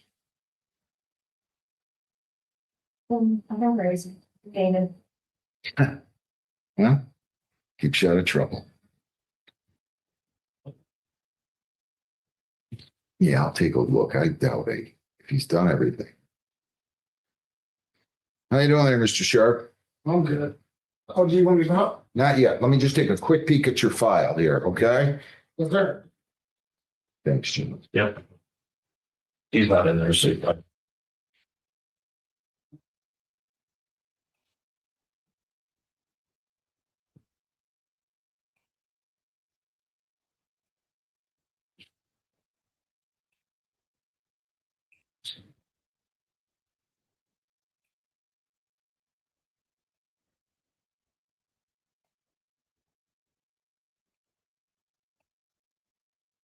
All right.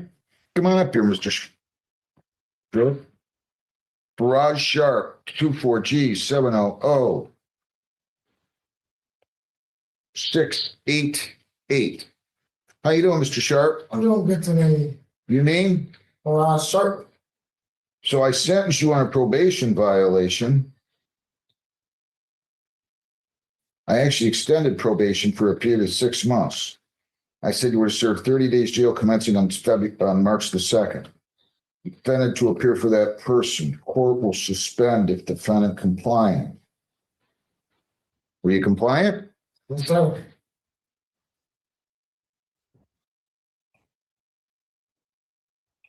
I think at some point I revoked your 7694A status, did I not? Think so. Let's see.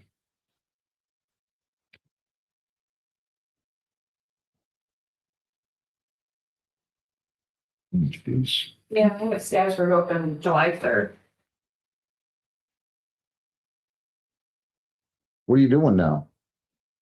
I am a truck driver and a video game. And what? A video game tester. Video game tester. Yes, sir. What do you mean by that? So say like a PS6 comes out, like PlayStation 6, they'll send it to me, I can test it, and if everything is good, no bugs or anything, I get to keep it. Hey, stay out of here. I mean, I'm going to suspend your jail term. They say you're compliant. You did everything, so I'm not going to make you serve the 30 days, but stay out of here, will you please? Unless you come in here on a jury, or you become a police officer. Thank you. Have a good day. Good luck. So stay out of trouble.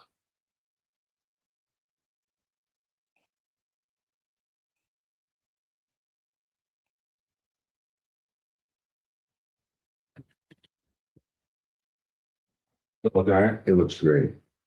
I tried to call state, I gotta call the state bar. I tried to call, well, I'll tell you. Yeah. Okay.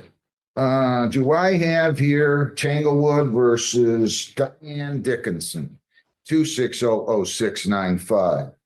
Hi, Judge. You know what? She just checked in and I have not been able to show her the video yet. So I was going to go ahead and take her in another room to do that. Is that okay? Go ahead, and I'm just gonna, Because I'm still waiting on Mr. Ree and Mr. Paul as well. So I'm still waiting on two other people hoping they show up, but I can take Miss Dickinson in to show her the video. okay, no problem. Send Jennifer. Is Jennifer, Weissman here? She is, but she's in with Judge Hessen at the moment. I'm gonna disqualify on a case and I'm gonna give it to her. Okay. I see one of the plaintiffs here. I'll bring it down there. Thank Okay. you. Thank you, Judge. Thank you.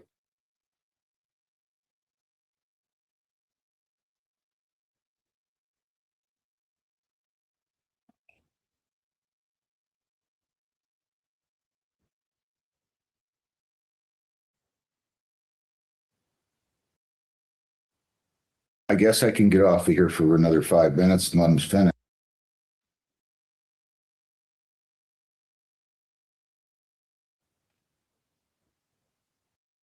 Violation of a protective order, and you were, so for the record, you were arrested, it looks like January 29th of this year, 26, on a burglary of a habitation case.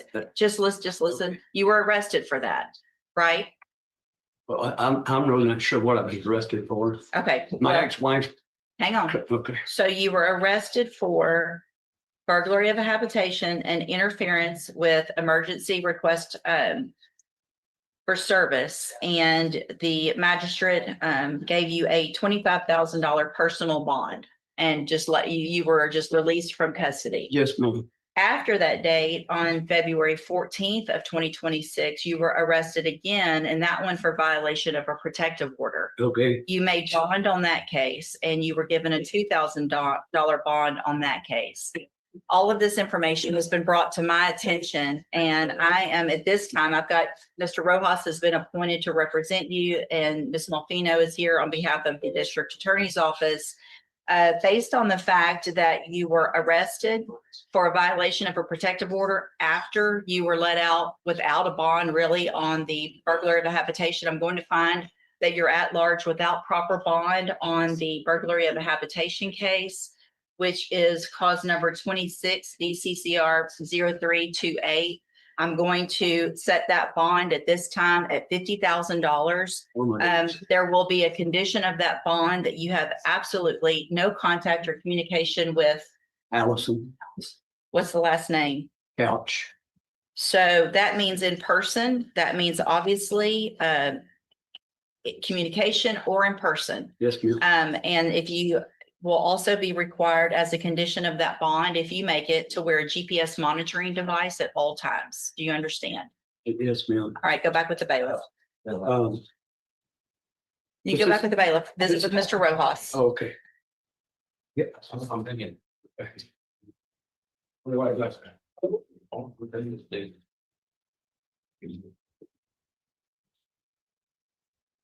just wrote it on that. No, thank you. See, is Mr. Burbank here? Mr. Cole? President John. Good morning, sir. On Cameron LeBlanc, that's sentencing. Yes, he's here.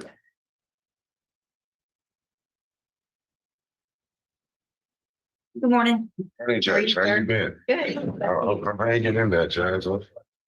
Hanging. Good morning, Mr. Coleman. I said good morning.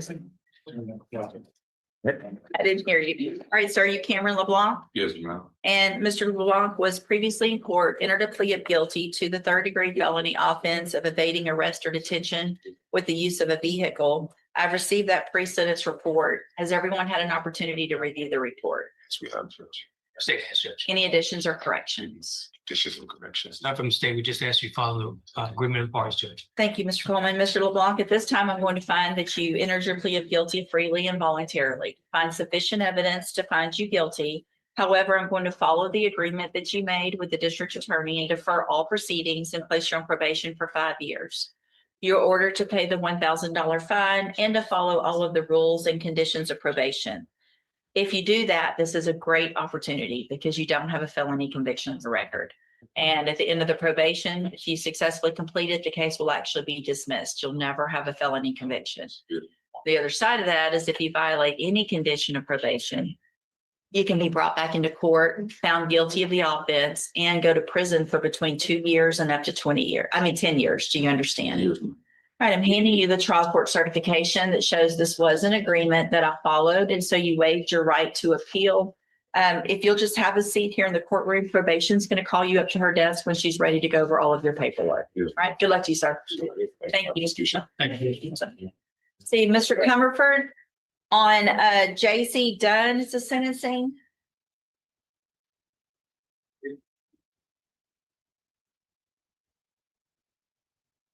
Good morning, Ms. French. Good morning, Mr. Comerford. Good morning, Your Honor.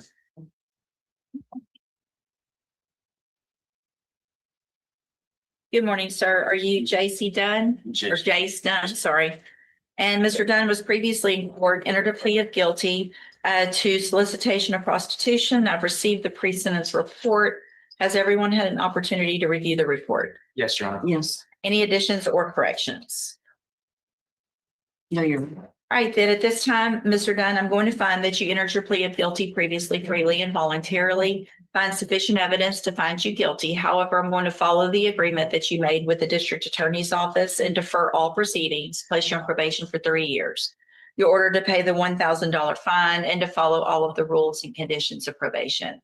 If you do that, this is an excellent opportunity because you don't have a felony conviction on your record. And at the end of the probation, if you successfully complete it, the case will actually be dismissed. You will never have a felony conviction. The other side of that, however, is if you violate any condition of probation, you can be brought back into court, found guilty of the offense, and sent to the state jail prison for between 6 months and up to 2 years. Do you understand? Yes. I am handing you the trial court certification that shows this was an agreement that I followed, and so you waived your right to appeal. You also just need to have a seat here in the courtroom. Probation is going to call you up to her desk when she's ready to go over your paperwork. Good luck to you, sir. Thank you. That's for him. Oh. Yes, sir. There you go. And then you've also got a sentencing on Ronnie Olafont. Yeah. Good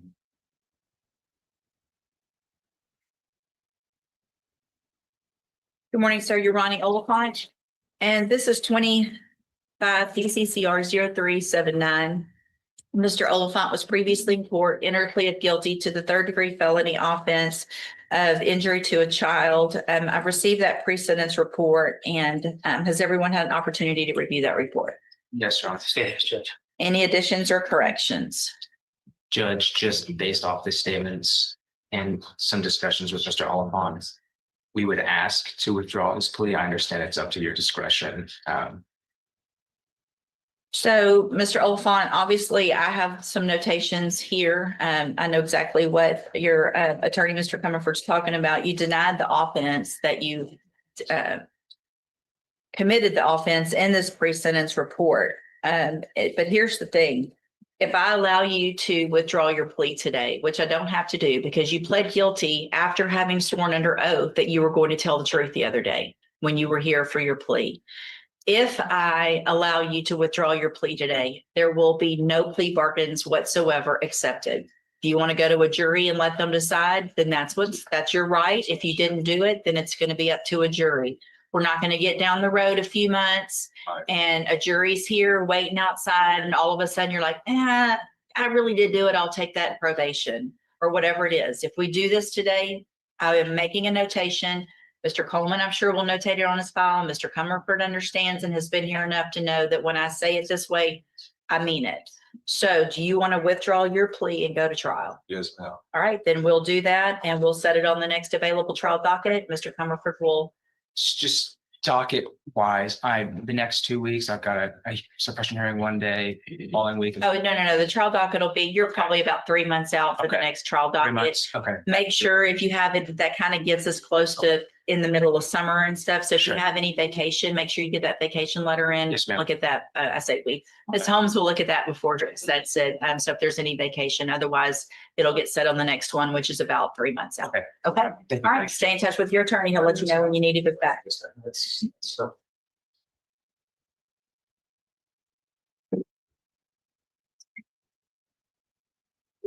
Nah, I wrote it on here.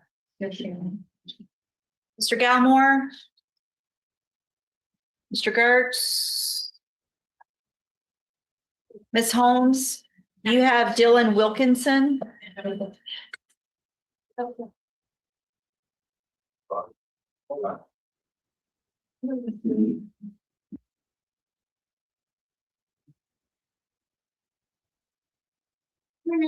morning. Morning, Mr. Nichols. Morning, Your Honor. Good morning, sir. Are you Dylan Wilkinson? Yes, ma'am. And this is 25 DCCR 0260. Mr. Wilkinson is charged with deadly conduct, discharging a firearm. And what is the announcement? Judge, can we call a name this morning? Yeah, sure. Samantha Grant. Can we get, oh, I think she has something going on up there. Just kidding. Let me get her back. Say it again, Samantha. Samantha Grant. Yes, Your Honor. That's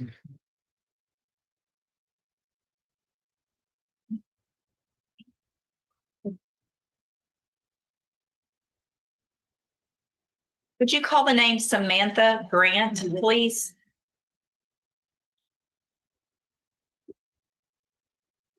Samantha Grant.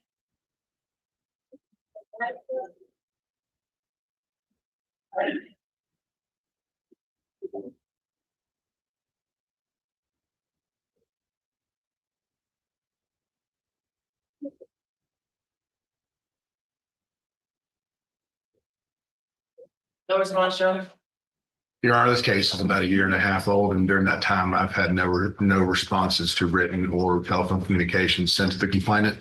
Without any reason to believe she is pursuing the prosecution of this case, the state's going to dismiss. All right, I'll sign that dismissal this morning. Mr. Boyd, that means your case is over. Obviously, if any, I'm sorry, not Mr. Boyd. Where am I? Mr. Wilkinson. Whatever went on, if anything, between you and Miss Grant, I don't know if y'all are still together or what's going on, but obviously you need to make sure and avoid any type of contact, probable with her or anything like that. You understand? Of course. All right, you're free to go, sir. Thank you. Mr. Jeffries, you have David Boyd.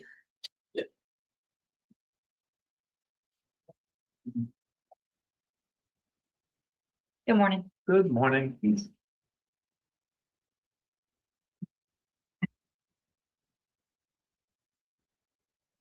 David.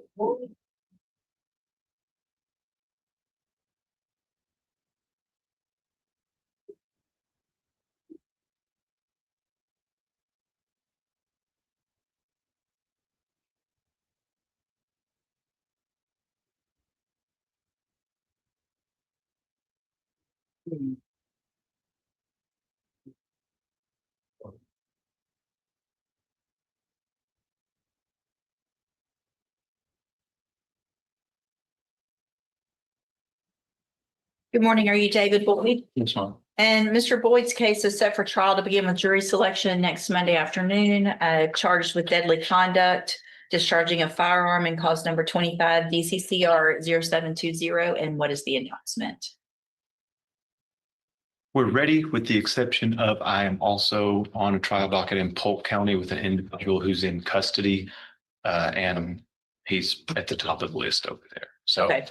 I'll take that. Is the state ready? State's ready, Judge. I'll take that into consideration. We do have a couple of much older cases here also, and so if for some reason it starts looking tomorrow, like you may end up closer, then we'll discuss that a little further. Yes.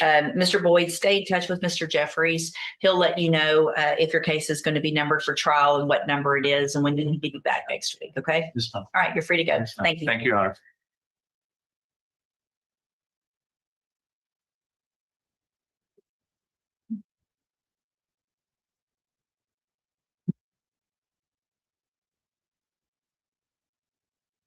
And then Stephen Gomez.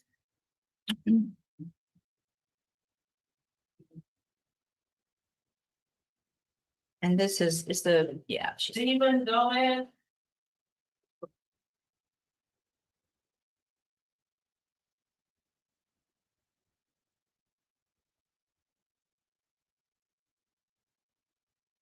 Good morning.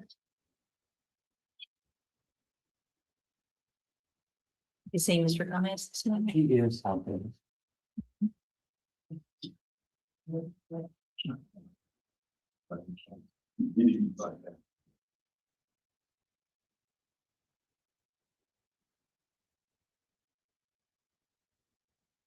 Good morning. Are you Stephen Gomez? This is cause number 21-37252. Mr. Gomez is on probation for driving while intoxicated, third or more. I received a memorandum from probation asking for a judicial review. Let's see, remind myself. Looks like you've went through the safety program and had the SCRAM and an ignition interlock device. The SCRAM was removed after safety. And you were ordered to JCDI for aftercare. After continuously testing positive for illegal substances on your drug patch. You received sanctions, testing positive for alcohol, and testing positive on your drug patch. You've now been in the program 9 months, but your most recent drug patch again tested positive for methamphetamine. Turned in a hair follicle. Okay.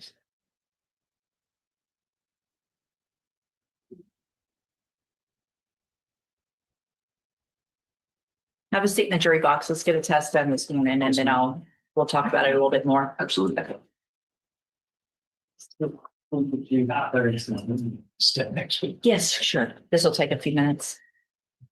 Mr. Kelly? Mr. Kindler, you've got LaAsia Clemens?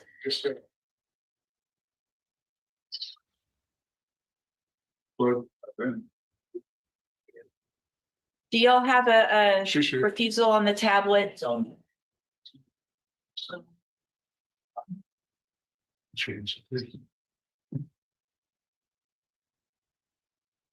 Nursing? Are you nursing?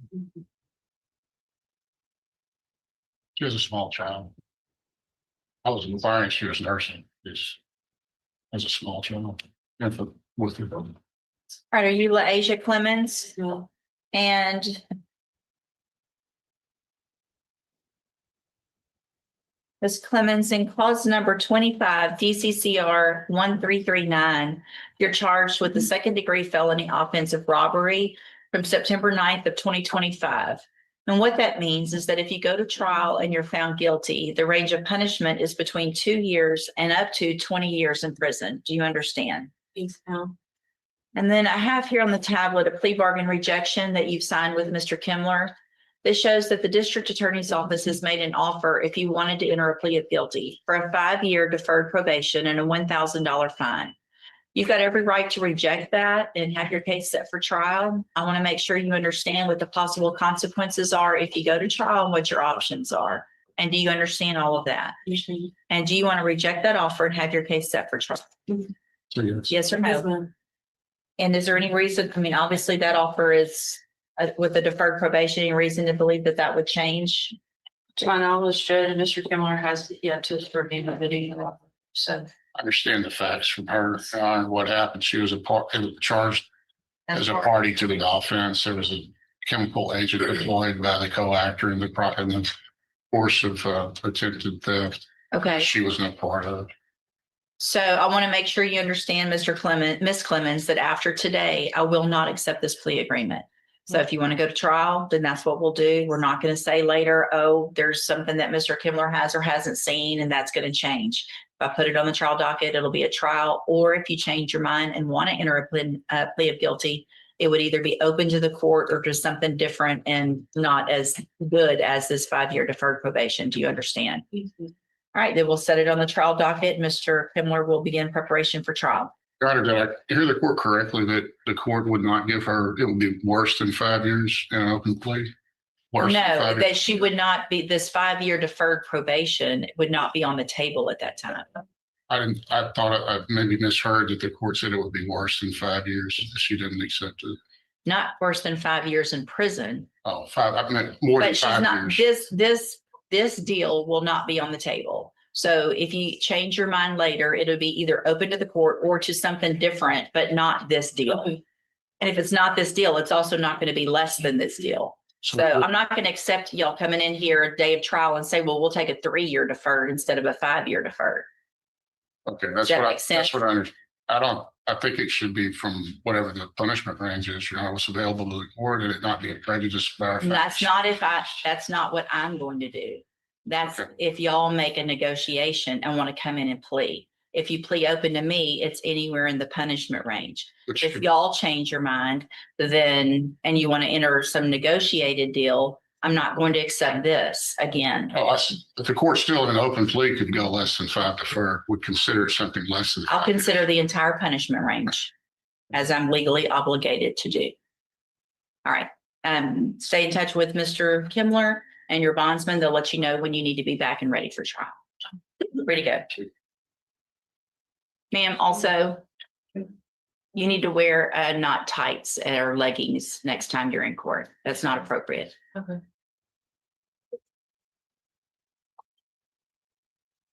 Raphael Glover, Mr. Kimler.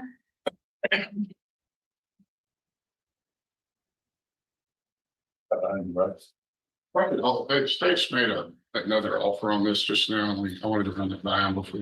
I'll hold it. And then what about Johnny Polanco Senior? They're gonna reset, they just got the new case. Mr. Smith, hold on. Johnny Polanco.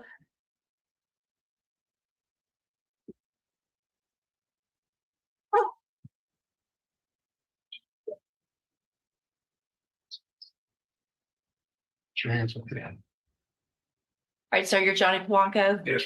And in cause number 24, DCCR 2168, Mr. Polanco is charged with aggravated robbery. I know we'd been waiting on a case. It was brought over last week, but it was after it was too late to get it on for the grand jury. So Okay. one more, you said we should have it indicted, Judge. Okay, perfect. He's gonna need to post a bond. So I'll just do a normal reset. Mr. Polanco, stay in touch with Mr. Kimler. Obviously, when that case gets indicted, I don't know if you've already made bond on it when you were arrested or not. If not, there will be a warrant. You'll need to turn yourself in, bond on that one if you can, and then we'll see where we are the next court date. All right, you're free to go, sir. Stay in touch with Thomas. And then you've got Jose Lopez. I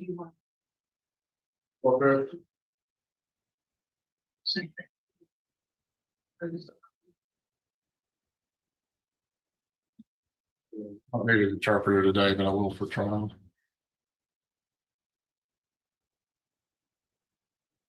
Are you Jose Torres Lopez? And Mr. Torres Lopez is charged with solicitation of prostitution, set for trial to begin with jury selection next week. What is the announcement? Great. State is ready, Your Honor. So, Mr. Kimler, if a client needs an interpreter, if you need an interpreter for him, you're hired. Typically, that would be something that you or he would provide. If not, he needs to file an affidavit quickly of indigence in order to, or a motion. I'll have an interpreter. I have my own. That's fine. Okay. I mean, and if he can't afford it, then file a motion with that affidavit attached to it. But we need to know that once I number the case. I think I could file that in good faith, Your Honor. So I'll have him. Okay, then I will number the case tomorrow after the docket. Mr. Torres Lopez, stay in touch with Mr. Kimler. He will let you know tomorrow the trial order and what time you need to be back and when on next Monday. Talk to Marie. We'll call. Friday. Mr. Kevin Lane on Sean Dage Jr. He's present. Good morning. Good morning. Good morning, sir. Are you Sean Dage Jr.? And this is 24 DCCR 2353. Mr. Dage is charged with evading arrest or detention with previous convictions. And what is the announcement? Your Honor, if we could just have 30 more days for an announcement. We've gotten an offer, we've gotten written discovery, but we want get the video discovered. Okay, and it looks like you were just hired in January, is that correct? Okay, any issues? All right, I'll just do a normal reset. Mr. Dage, make sure you stay in touch with Mr. Lane so that when he gets all of that information, including any video, you can go visit with him, watch that, and then we'll get an announcement at the next court date. All right, you're free to go. And Mr. Lane, you also have Ahmad LeBlanc. Mr. President, Your Honor, we have an open plea room to all counsel in the motion. But no agreement. No, Your Honor. Okay. Get that. Good morning. Are you Ahmad LeBlanc? Yes, Your Honor. Mr. LeBlanc, please raise your right hand. Do you swear or affirm the testimony you're going to give in this hearing will be the truth, the whole truth, and nothing but the truth? Yes, Your Honor. All right, thank you. You can put your hand up. And will your client waive the formal reading of the motion? He will, Your Honor.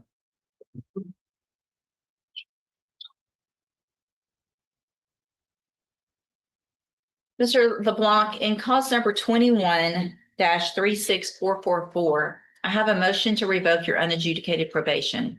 Shows that you were placed on probation July 19th of 2021 for aggravated assault, a second-degree felony, and that was a 5-year deferred probation. Is that correct? Yes, Your Honor. It alleges that you violated your probation. Count 1 alleges that you committed a new offense of possession of a controlled substance, penalty group 2, September 1st of 2025 in Chambers County, Texas. And is that true or not true?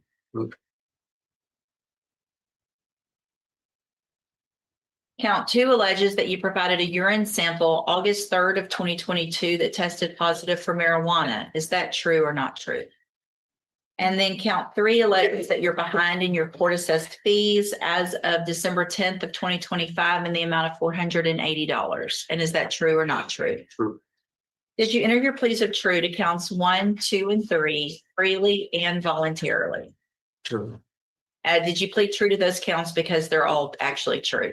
Yes, ma'am. All right, then I'm going to find that you entered your pleas of true to counts 1, 2, and 3 freely and voluntarily. Find those counts true. Find sufficient evidence to find you guilty and revoke your probation, but I'm going to reset your case for sentencing so that we can get an updated pre-sentence report. And then we'll go forward with sentencing. Before I let you go today, however, I'm going to get a drug test here in court. I want you to have a seat in the jury box and let's get that drug test done. He does have a drug patch. Okay. Thank you. So Boyd, he needs to be printed. Yeah, is it unagreed? It's unagreed. Yes, ma'am.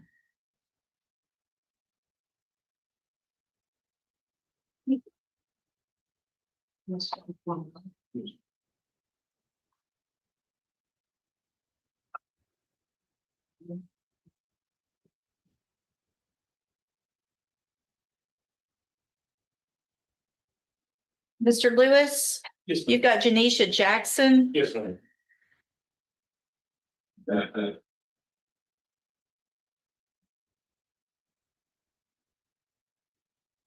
Good morning.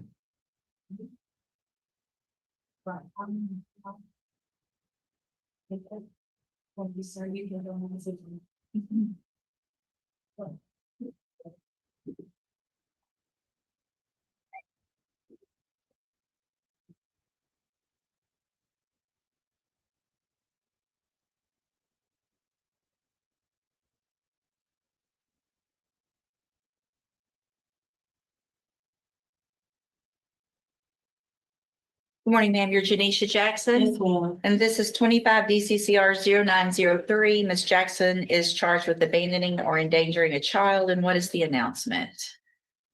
Your Honor, if I may, before we get to an announcement. Sure. Something on this indictment should be cleared up. In reviewing for the docket this morning, it's come to my attention that the body of the indictment, which is controlling, is correct.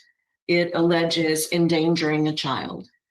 The style of the document is incorrect. The allegation under E is abandonment without the intent to return, and that is a second-degree felony. However, what Ms. Jackson is actually being charged with in the body of the indictment is 22.041C, and that's a state jail felony. So Mr.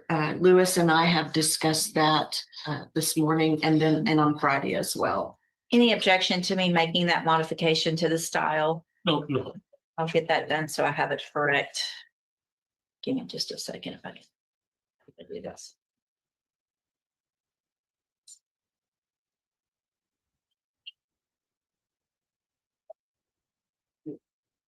It's 22041C. Correct, Your Honor.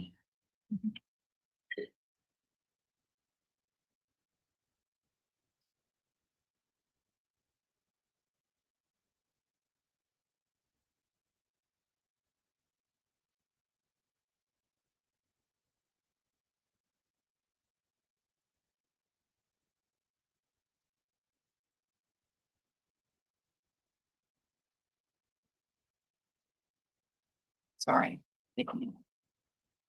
Okay, got that modified on the indictment. And so then what is the announcement? Judge, we've talked about potential resolution on this matter, especially with that the amendment we've discussed.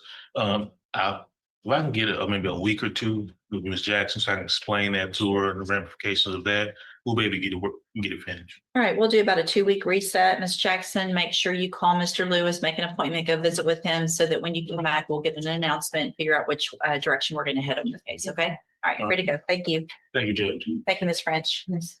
And then Mr. Okay, never, I'm signing that dismissal in Clifford Norman's case. Yes, ma'am.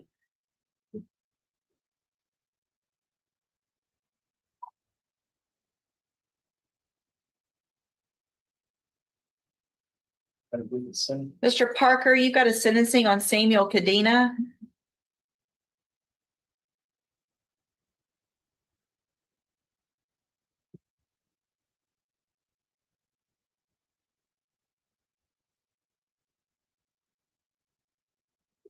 What is this? Oh, there's a new, that's what. It is, yeah. Window 10. Huh? Window 10.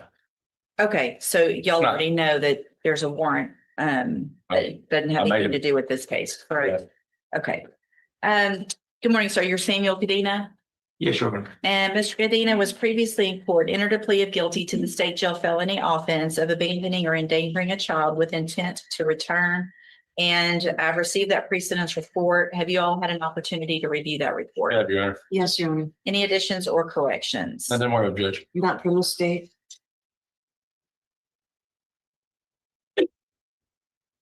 And Mr. Parker, are you appointed or hired? Hired. Okay. All right. So, Mr. Cadena, I'm going to find that you previously entered your plea of guilty freely and voluntarily. Find sufficient evidence to find you guilty. However, I'm going to follow the agreement that you made with the district attorney and defer all proceedings and place you on probation for 3 years. You're ordered to pay the fine of $500 and to follow all of the rules and conditions of probation.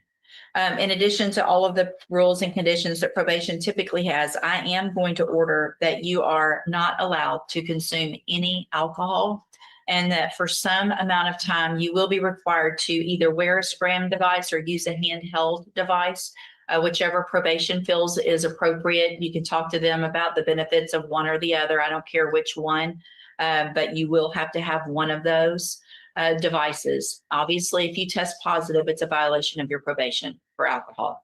If you don't follow any of the other rules on probation, they're violations as well. This is an excellent opportunity because you don't have a felony conviction on the record. And if you successfully complete the probation at the end, the case will be dismissed. You'll never have a felony conviction. The other side of that, though, is if you violate any condition of probation. If you don't show up, and more specifically and concerning to me is if you test positive for alcohol at any time, then you will be back here in court. You can be found guilty of the offense and you could be facing a sentence of anywhere between 6 months and up to 2 years. Do you understand? Yes, Your Honor. If you have any issues with alcohol and not using alcohol, talk to probation. There is help that they can give you, but you need to ask for that up front, because if you test positive and then say, oh, now I need help, it might be too late. You could end up being revoked. Do you understand? Yes, Your Honor. All right, I'm handing you the trial court certification that shows this was an agreement that I followed, and so you've waived your right to appeal. Probation will talk to you before you go today. You will have to go with the bailiff because of that warrant, but she'll visit with you about what to do as soon as you're released from custody, okay? Good luck to you, sir. You can go back with the bailiff. Is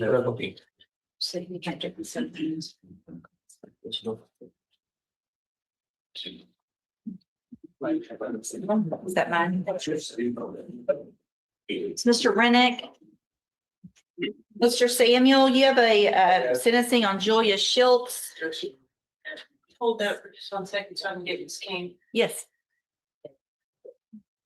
Mr. Rojas, you've got a sentencing on Christian Ainsworth. King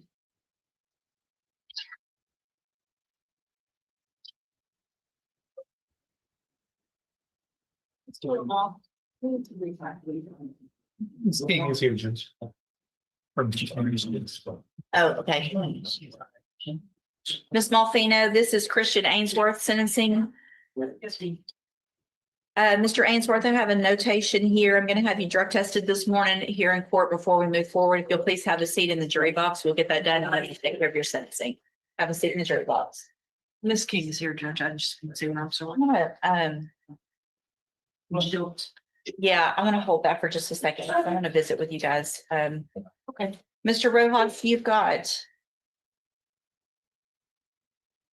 Tashawn Bass, 2 cases.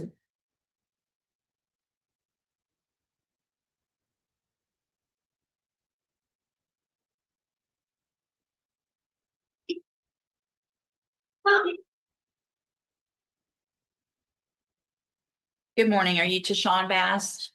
And Mr. Bass is charged in each of his cases with aggravated assault, aggravated sexual assault of a child in cause numbers 25 CCR 0832 and 0833. And Mr. Rojas, what is the announcement?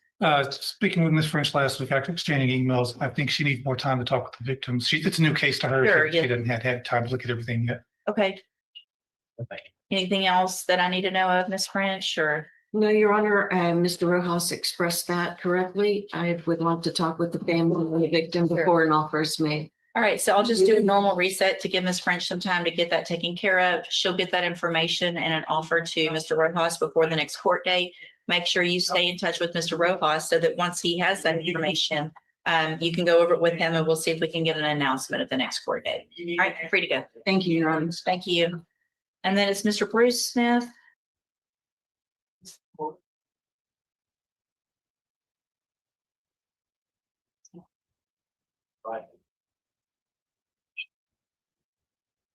Mr.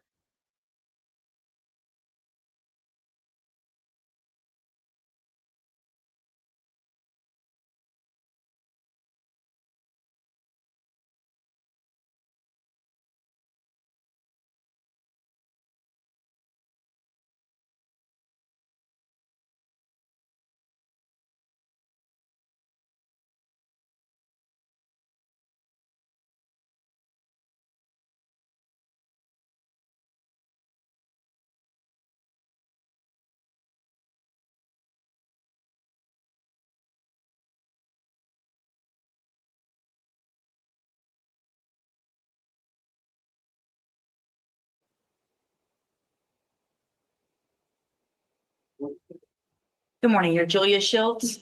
And Ms. Schultz was previously in court, entered a plea of guilty to injury to a child, a first-degree felony.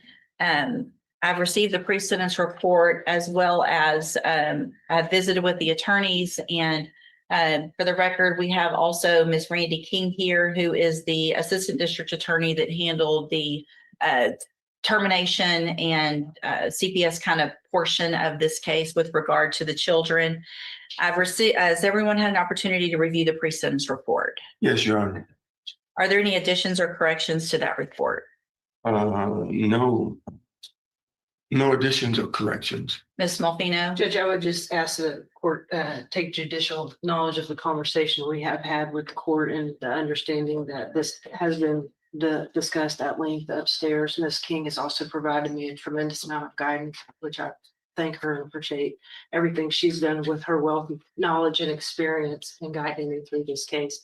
I know the facts themselves are extremely egregious. It's difficult for all of us to look at. I would recommend Ms. Schultz is getting this opportunity because she has availed herself of certain things and tried to make progress. The children, her rights have been terminated, which she voluntarily gave them up, and they have been relocated out of state to a stable environment, to where they will not have to testify against their mother, which was something that we took into a great deal of consideration. I would ask the court consider special needs safety in lieu of ISF cognitive. I think it is a more lengthy and a more appropriate term in custody as either an upfront type of sanction, but more so to give her the tools to be successful on this probation, because as the court is aware, and I'm sure Mr. Samuel has advised Ms. Schultz, and I do not mean this statement to seem punitive, but if Ms. Schultz is back before you on a violation of this probation because of this opportunity she's been giving, the amount of time that the state will be asking for will be overwhelming. Thank you, Ms. Muffino. Anything, Mr. Samuel? Yes, Your Honor. I understand the position of the state. However, I have to look at things from the position of the individual. The pre-sentence investigation report shows that she has no prior criminal history. It shows that she has no drug problem. There is a question about the alcohol. However, we believe that that can be done without the need of the inpatient treatment of the ISF. We believe that she's finally working.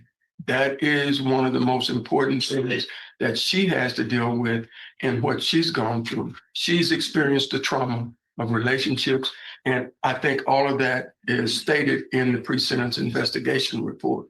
But what you do not hear is the experience with the other partners of the children. She has carried this burden. She has tried to do the best that she could at the time.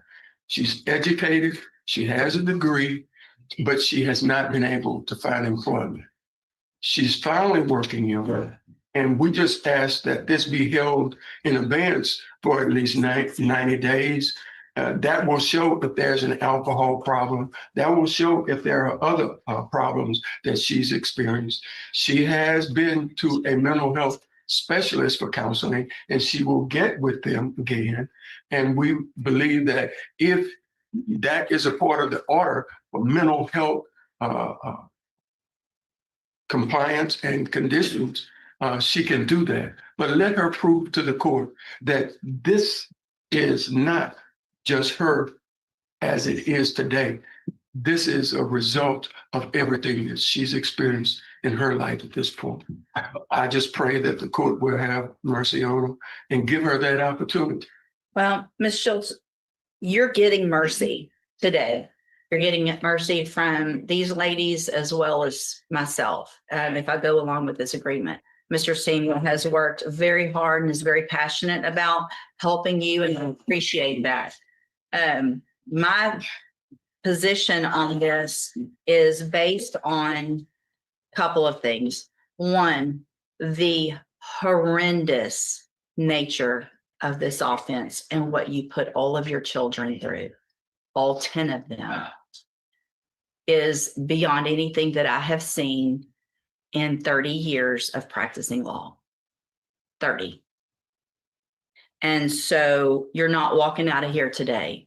My initial thought was some upfront time, but if I'm going to stick you in jail, then I might as well put you somewhere where you're getting some help that you need, so that when you are released, you hopefully will be able to be a productive part of our society. But whatever trauma you've been through is incomparable to the trauma that you've put your children through. So at this time, I'm going to find that you previously entered your plea of guilty freely and voluntarily. Find sufficient evidence to find you guilty. I'm going to follow this agreement only because of the work that Ms. Malfino and Ms. King and your attorney have done, and the agreements that they've reached, and I understand why. Part of that is so that your children don't have to be re-traumatized and come back here for a trial and testify against you. I don't want to re-traumatize your children, and that's the only reason I'm really going along with this. So I will defer all proceedings, place you on probation for 10 years. You will be ordered to pay the $1,000 fine and follow all of the rules and conditions of probation. One of those is going to be that you enter and successfully complete the special needs safety program. You will be on the mental health caseload when you're released, and you'll have aftercare through Spindletop. That is now part of your probation. So if you don't follow through with any mental health services that are recommended through Spindletop or probation, that's going to be a violation of your probation. You will also be ordered to remain in Jefferson County, Texas. You cannot leave Jefferson County without permission. You cannot go anywhere near or see your children. You've terminated that relationship. There's no, I know they're with family. And so there's no Christmases where you show up or they bring the children down or anything like that. That's done. That's over. If you want to leave Jefferson County, it has to be with my permission, and I will have to know where you're going and to what extent and things like that. If you do everything you're supposed to do on this probation, I cannot stress enough what kind of opportunity this is that you're being given. If you, however, violate any condition of probation, if you're back here in court, obviously this isn't a case that I will ever forget. And Ms. Malfino will also, like she said, if you violate probation and come back in here, depending on the case, what you violated and how you violated, you could go to prison for anywhere between 5 years and up to the rest of your life in prison. Do you understand? I'm handing you the trial court certification that shows this was an agreement and I followed it. So you've waived your right to appeal. So you can go, that's for her. You can go back with the bailiff. Thank you, Ms. King. Thank you, Ms. Malfino, Mr. Simmons.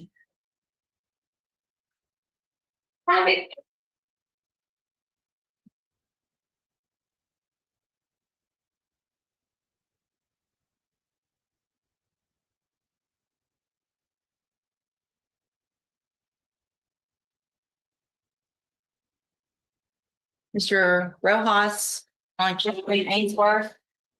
Oh.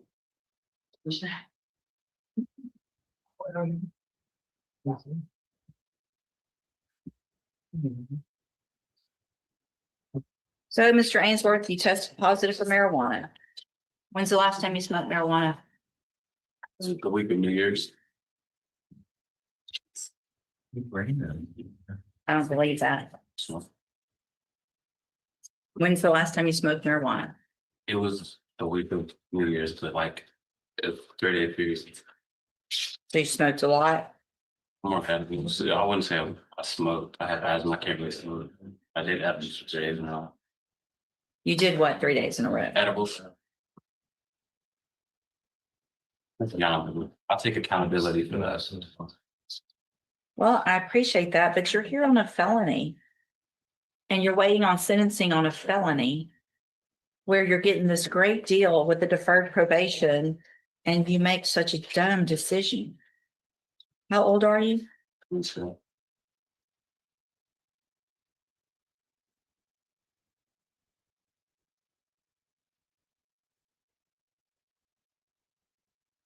All right. You have no history.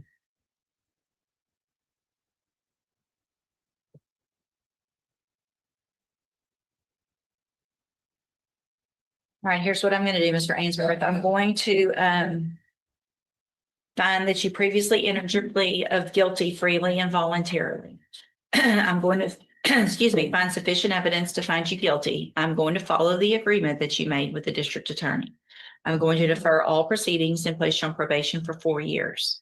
You're ordered to pay a $500 fine and to follow all of the rules and conditions of probation. One of those is going to be, well, a couple of things. One, I want a substance abuse evaluation done just to see if there's any underlying issue that needs to be taken care of. And if so, whatever treatment they recommend, that's what you have to do. In addition, I am going to order that you wear a drug patch for some amount of time between now and whenever probation feels like it's been long enough. You need to have that drug patch on within 24 hours. If it tests positive, which I understand that it may this first time because there's obviously still something in your system, but those drug patches also give a quantity, not just a positive or a negative. And so that quantity should be going down. Do you understand? If it's staying the same, if it's going up, then I have no choice but to believe that you are using marijuana again. We're going to end up, what I'm going to do is if there's a positive drug patch, probably after the first one or so. I'm gonna let probation work on this. Then I'm ordering right now that you enter and successfully complete the substance abuse track of the ISF program. But I'm going to hold that in abeyance. So let me explain what that means. ISF is a 90-day in custody treatment program. I'm not going to make you go today, but if you test positive for marijuana, again, probation doesn't have to come to me. All they have to do is send a paper over. I sign it. There's a warrant issued for your arrest. You go into custody and then you go to that treatment. You understand? So this opportunity is an excellent opportunity that you're being given today because you don't have a felony conviction on your record. You'll never be a convicted felon if you successfully complete this probation. At the end, the case is actually dismissed. If you violate, though, you could be brought back into court, found guilty. So you become a convicted felon, which will ruin your life in many ways. And you could go to prison for between 2 years and up to 10 years. Do you understand? So if you're, whatever it is, edibles, smoking, whatever, even if you think it's not the illegal kind or whatever, if you test positive, you don't need to use anything at all that could potentially test positive for THC. Do you understand? If you're having issues with that and there's some type of issue, then you need to talk to probation. Because if you ask for help up front, they might get you some outpatient treatment instead of this ISF. But if you don't and you test positive, you're gone. Okay. All right. I'm handing you the trial court. Sorry, I'm gonna hand you the trial court certification that will show that this is an agreement that I followed. And so you waived your right to appeal. You need to have a seat here in the courtroom. Probation will call you up when they're ready to go over your paperwork. Good luck to you, sir. Just anywhere in the court. She's going to call you up to her desk. So just listen for your name. Yeah.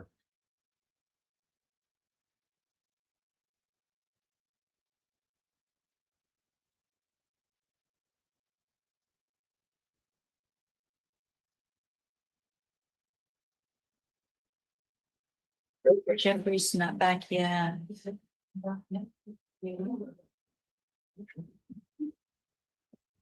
Okay, Mr. Kevin Lane on Ahmad LeBlanc. Oh, wait, I don't have that back yet. Hold on a second. I don't have the drug test back on Mr. LeBlanc.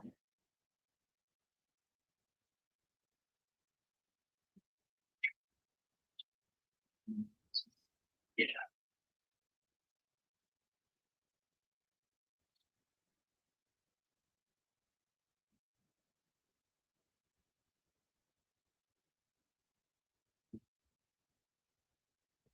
All right, Miss August, come back up, ma'am.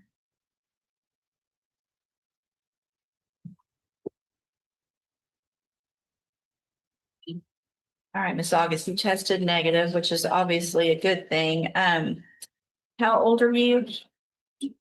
I'm sorry? I'm 22. Are you, did you say you are or you are not working?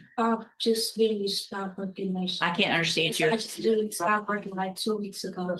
And why was that? Because I was sick and I slept in my work like 30 minutes trying to get better and they said I was needed something. But I'm looking for a job now. All right. I'm going to find that you qualify for a court-appointed lawyer. I want to get something working on your case since you're on probation and we're having all of these issues that we've been having with regard to alcohol and things like that.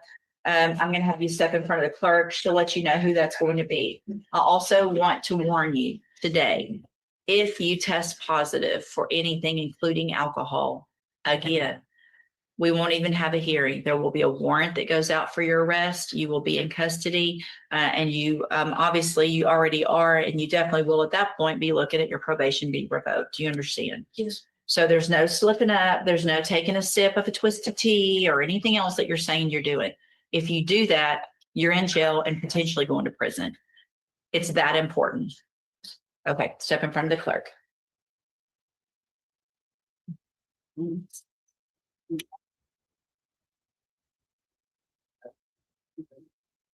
What do you think?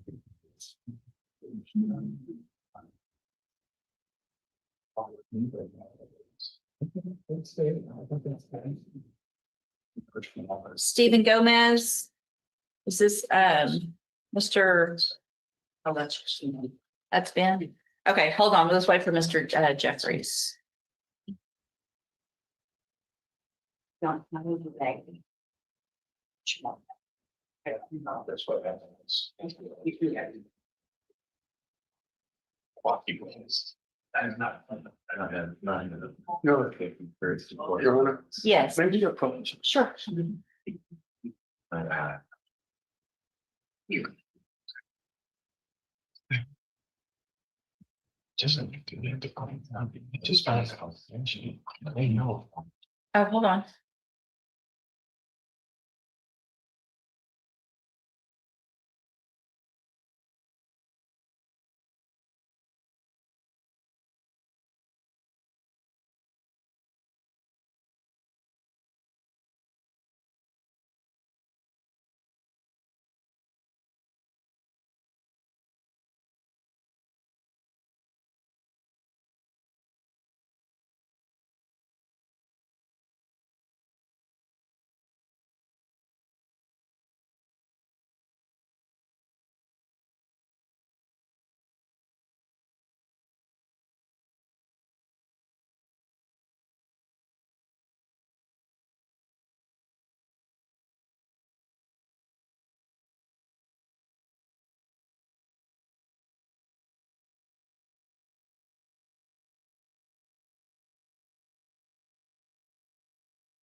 Mr. Rennick on Badreldine Al-Haroni. Yes, Your Honor.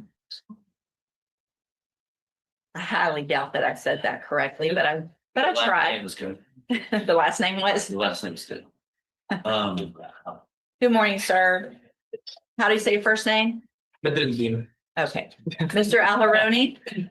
That's why I said the last name. Yeah, so Mr. Al-Haroni is charged with possession of child pornography in cause number 25 DCCR 1378. And what is the announcement? The prosecutor and I have met about the case. We spoke last week and we spoke again this morning.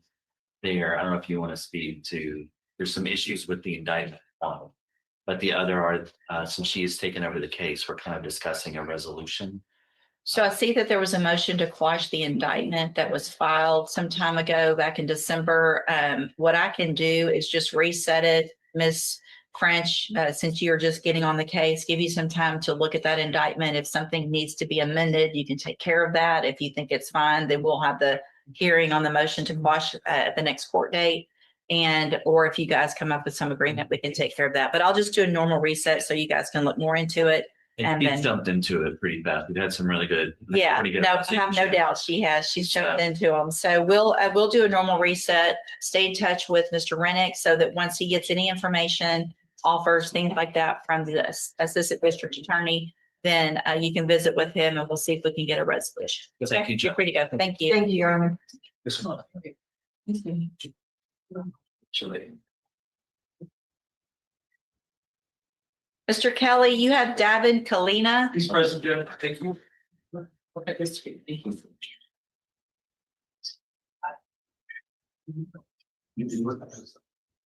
No. Morning, Judge. Good morning. Morning. All right, sir, you Davin Kalina? Yes, ma'am. This is 24 DCCR 2432. Mr. Kalina is charged with injury to a child, elderly, or disabled individual. And what is the announcement? Judge, I think we're on the goal line to a resolution. The court would allow a last reset. Any issue? Judge, Mr. Cat was on this for quite some time. Yeah, I see that Mr. McNally has been on a shorter period of time. We're not quite there yet. We've kind of countered a couple of different things, made a few phone calls, but we're doing our best. Thank you. I'll just do a normal reset. This, I know you haven't been on it very long, but this will be the last reset just because the case is getting long in the nature of the offense. And so make sure, Mr. Kalina, that you stay with get in touch and visit with Mr. Kelly before that next court date. Once he gets any final offers from the state, you guys can go over that and we'll get an actual announcement at that next court date. Okay, thank you. Judge. Thank you. Mr. Kimler, I was holding on Raphael Glover. Right.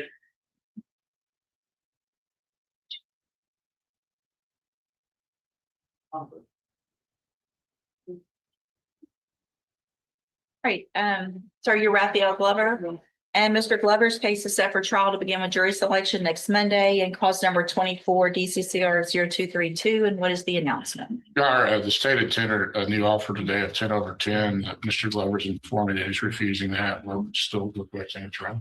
Great. Any State's issues? ready for trial, Judge. We're ready. All right, so Mr. Glover, I'm going to number the case for trial. Your case is very old. It's likely to be somewhere near the top of the list. After today, I will not accept this agreement. So you have every right, obviously, to have a jury determine if you're guilty or not. If they find you guilty, what your punishment is. But after today, we're not going to come back and do a probation tomorrow or Monday afternoon at the last minute. Today's the day for that, okay? All right, stay in touch with Mr. Kimler and your bondsman, and we'll see you back next Monday at 1 o'clock. Okay? Okay.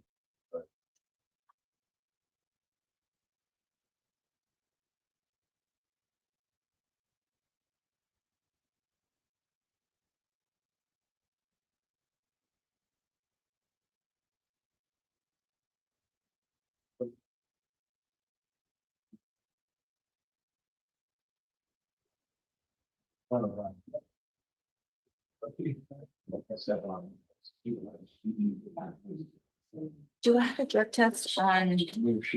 I don't see Ahmad Leblanc. Did I already do that with you then? He's the one, he's still drinking water.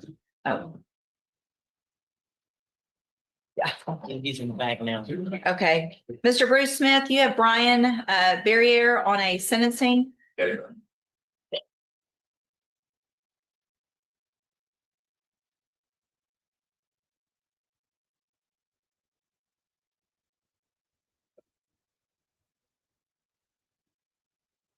Good morning.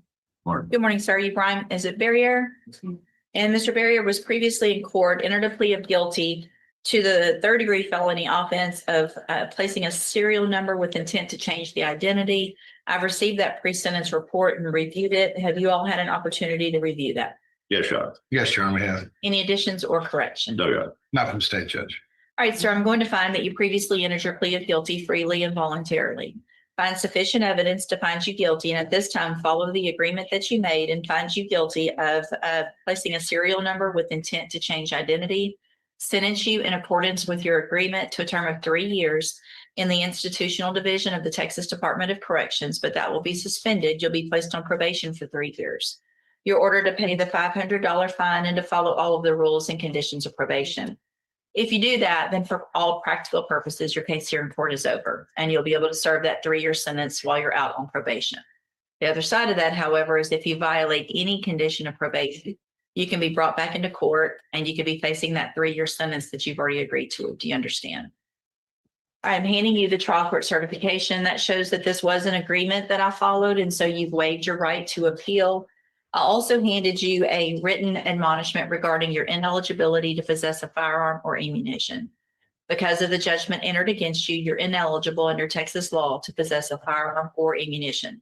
Possession of a firearm or ammunition could lead to charges against you. If you have questions about the laws that make you ineligible to possess a firearm or ammunition, or about how long that lasts, you can talk to Mr. Smith. All right, good luck to you, sir. If you'll just have a seat here in the courtroom, probation is going to call you up to her desk when she's ready to go over your paperwork. All right, good luck. And then you've got Cedric Franklin sentencing, Mr. Smith. Yes, Your Honor.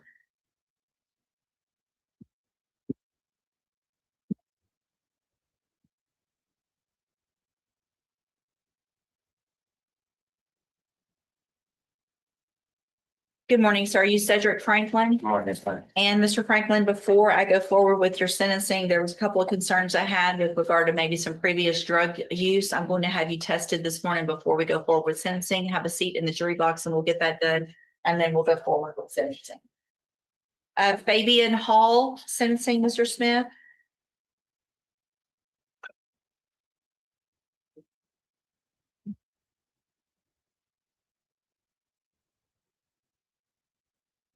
Good morning. Are you Fabian Hall? And Mr. Hall was previously in court, entered a plea of guilty to the 3rd-degree felony offense of injury to a child, elderly or disabled person. I've received the pre-sentence report. Has everyone had an opportunity to review the report? Yes, Your Honor. I have. Are there any additions or corrections? No, Your Honor. explanations. The PSI kind of gives me some hesitancy. It gives me a lot of hesitancy. His response, when he was given an opportunity, seemed to overwhelmingly mitigate and minimize his role in his offense. Obviously, from the perspective, as Mr. Riley writes it, that he has no criminal history, doesn't appear to have a substance abuse issue, so to speak, that he would be a candidate for promotion, but based on the totality of everything, and especially Judge, his evaluation of the Balkans, I defer to what. And I would also comment that the PSI itself talks about the fact that there's several factors in the defendant's background circumstances that favor leniency at sentencing. Well, And all of that depends on, he pled guilty to this. And then his version is, I was being a good father that I am. I took the kids to play. We laughed, we ate, we enjoyed. My daughter was feeling bad and I ignored the signs of sickness. She had a lacerated liver. And the allegation is that he kicked her. There's nothing in here. This is a complete denial of. no, it wasn't meant to. I talked to him extensively about that, Judge. What he tells me, and I have not talked to the probation department who wrote that, is that, and what he would tell you, that he never understood the officer to ask him specifically what is his version. This is in writing. He wrote this. And then he wrote this because he explained to you why. Go ahead. Okay, so he asked me if there was anything else I wanted to say. I'll just let him know that I'm a good father and I do what I can for my kids. That was all. But you were not denying the fact that you committed the offense. So did you or did you not? Oh, yeah, that's what I was saying. Yeah, I plead guilty to yes. I know you pled guilty. I was here for that. Did you do what they charged you with? So what is the status now as far as access to children? It looks like there wasn't cooperation with Child Protective Service, which also gives me some concern. What do you see your children now? Yeah, I do. Do you have a court order? Not the one that I'm not supposed to. No, I'm talking about a court order from family court or anything that they. Did you go through family? Like visitation? No, I wasn't given it. Okay. So you've got 5 children. And this says you live with your girlfriend and 4 of the children. Is that correct? Yes. But you did not complete the CPS service plan? CPS got involved, right? Yes, ma'am. And from what I'm reading, it looks like there was some resistance to following all of the recommendations and service plan from CPS. So no resistance. I followed everything they asked me for. Yeah, that was a surprise to us. Is we had understood that he had done everything they asked him to do under the family plan. And so does CPS, did they give you permission to be? They told me I would. With your children? I have to be supervised with it, and I have been getting supervised. They never told me anything out of ordinary. So you're never at home with these children by themselves? No. And I'm always at work, so never at home by myself. Where's the 5th child? There's 5, and you live with 4? Yes, ma'am. Which one do you not live with? No, that's Nakai Fields. And who does Nakia live with? Do you see her? No, ma'am. They wouldn't be not to. Right, so that's the victim in this office. Yes.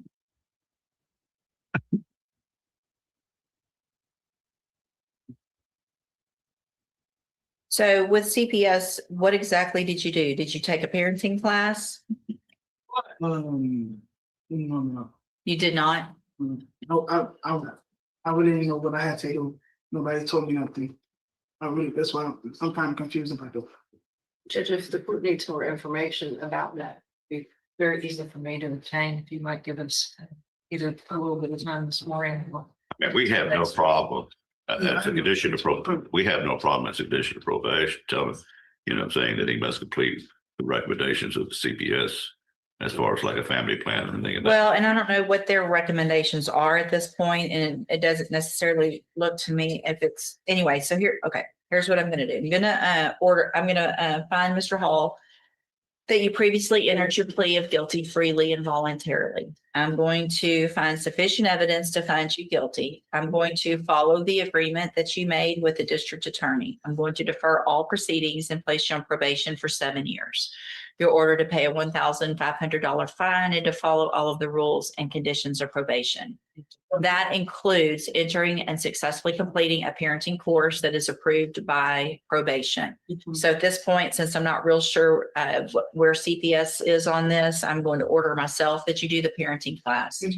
If CPS is still involved, I'm also going to order that you follow all of their rules and conditions, which does include that you not have contact with Nakia, and that you have no unsupervised contact with any child, including any of your own. Yes. So if mom has to go out and go to the store, you don't get to stay home with the kids. Do you understand? Yes. If you do, then it's a violation of this probation. You'll be right back here in court. If I find out about it, you could go to prison for up to 10 years. Do you understand? If you do everything that you're supposed to on this probation and figure out, obviously, better ways to handle the children, then at some point, if you've completed all the classes and done everything that you're supposed to, there's the possibility of some further contact with your children. And this is an opportunity where you don't have this felony conviction on your record. And at the end of the probation, if you successfully complete it, the case will be dismissed. You'll never have this conviction. The other side of that, though, like I said, is if you violate any condition of probation, you'll be back here in court and you could be facing the 10-year sentence and the conviction. Do you understand? Or up to a 10-year sentence. I do want to make sure, it looks like if there is a referral for mental health services, you have to follow through with any of those, whether you feel like you need it or not. If probation has you assessed and they feel like there's some counseling or something that would help you, you will be required to do that. Also, you will be required to have a substance abuse assessment and follow any recommendations of that. So it looks like there has been some marijuana use in the past. And that for some reason is on, when's the last time you used marijuana? Last year, say December. So if I test you today, you shouldn't have anything in your system. Have a seat in the jury box. Let's test that before I go any further. Do some drug tests today. That's what you're on. Yes.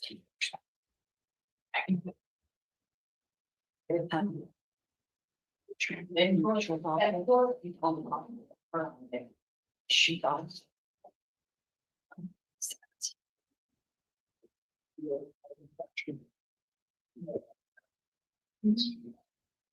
Which one? It's loose patrons. It's on the phone, just need to take them out. He'll cheer in the afternoon and she was supposed to be until then. She said she'd be on her way. She's looking for work. It will take her a few hours. Does she have a misdemeanor pending also? I'm just gonna say.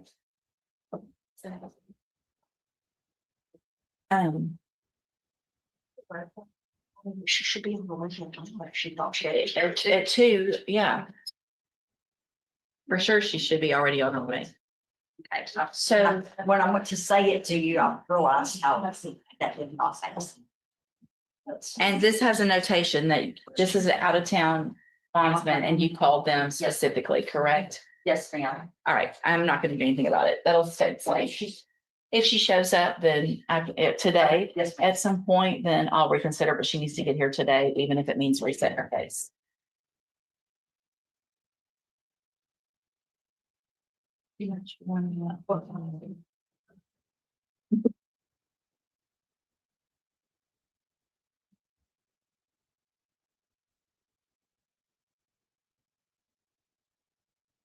The Mr. Smith on Cedric Franklin sentencing. Sure.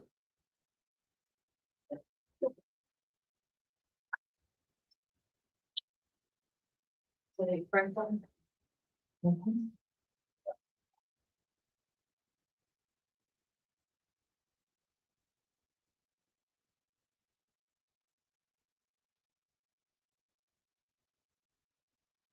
All right, Mr. Franklin tested negative, which obviously is good. So at this time, any reason not to go forward with sentencing?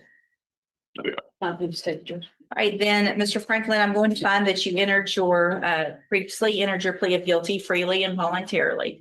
Find sufficient evidence to find you guilty, and at this time, follow the agreement that you made with the district attorney and sentence you in accordance with that agreement to a term of 10 years in the institutional division of the Texas Department of Corrections, but I'm going to suspend that. You'll be on probation for 5 years. You're ordered to pay the $500 fine and to follow all of the rules and conditions of probation.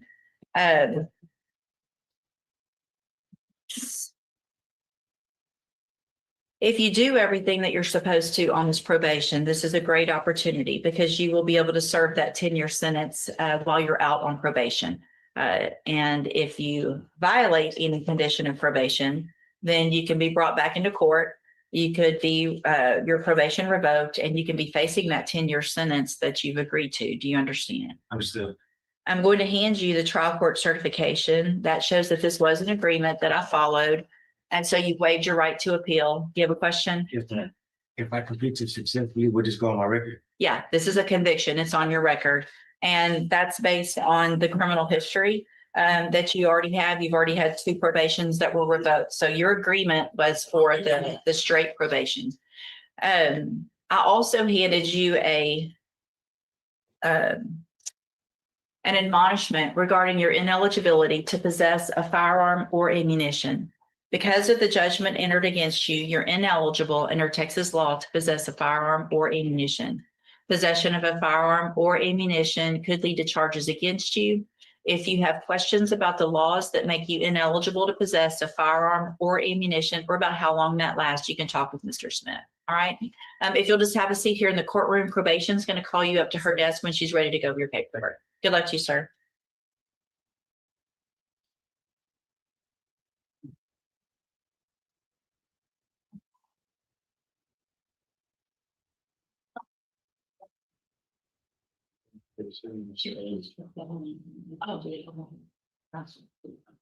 This was this.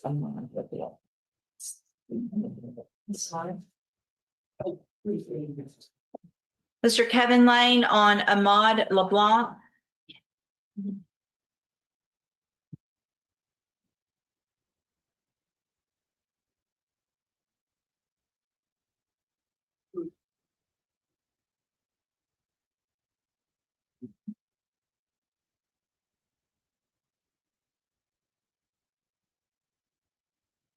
All right, so on Mr. LeBlanc's case, which is 21-36444, we went through the motion already, which is a motion to revoke unadjudicated probation, where Mr. LeBlanc is on probation for the 2nd-degree felony offense of aggravated assault. He pled not true to counts 1, 2, no, but true to counts 1, 2, and 3. I got a drug test done. Mr. LeBlanc tested positive for THC. And so obviously, when's the last time you smoked marijuana? The day I had to turn myself in. But the probation. What made you think that would be a great idea?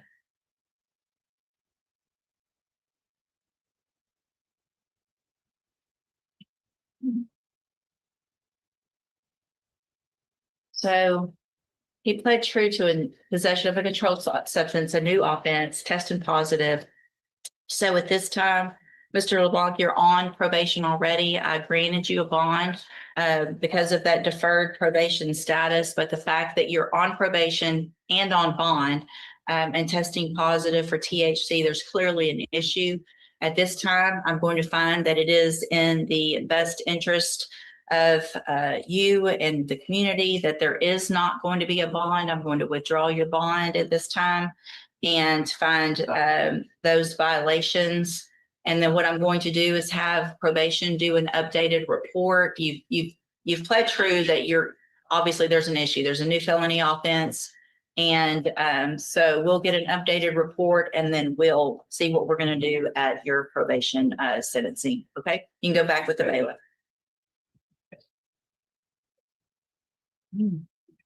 Go on the back check after the day.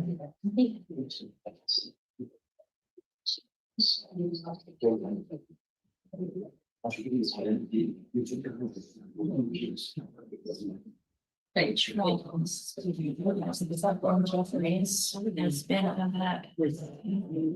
Burbank, you have Kingston Walker. I did, Judge.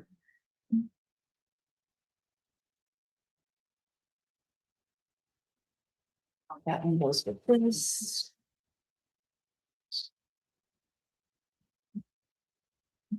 Good morning, sir. Are you Kingston Walker? Yes, ma'am. And Mr. Walker is charged in cause number 25 DCCR 0861 with tampering or fabricating physical evidence, and then 25 DCCR 0862 with possession of a prohibited weapon. Mr. Burbank, what is the announcement? Asking for one reset, Judge. I just have to finish it up. It should be disposed of. All right, any issues, Mr. Smith? All right, we'll just do a normal reset. Mr. Walker, make sure you stay in touch with Mr. Burbank, visit with him before that next court date so that you guys can visit about your case, and we'll try to get an announcement at that court date. You're free to go, sir. Thank you. Yes, sir. Thank you. And good morning, Mr. Burbank. Excuse. You can get one on the end for work. Mr. Galmore, Yes, sir. you have Carlos Betancourt. We have submitted a plea on that one. I've got it. Okay. Let's see.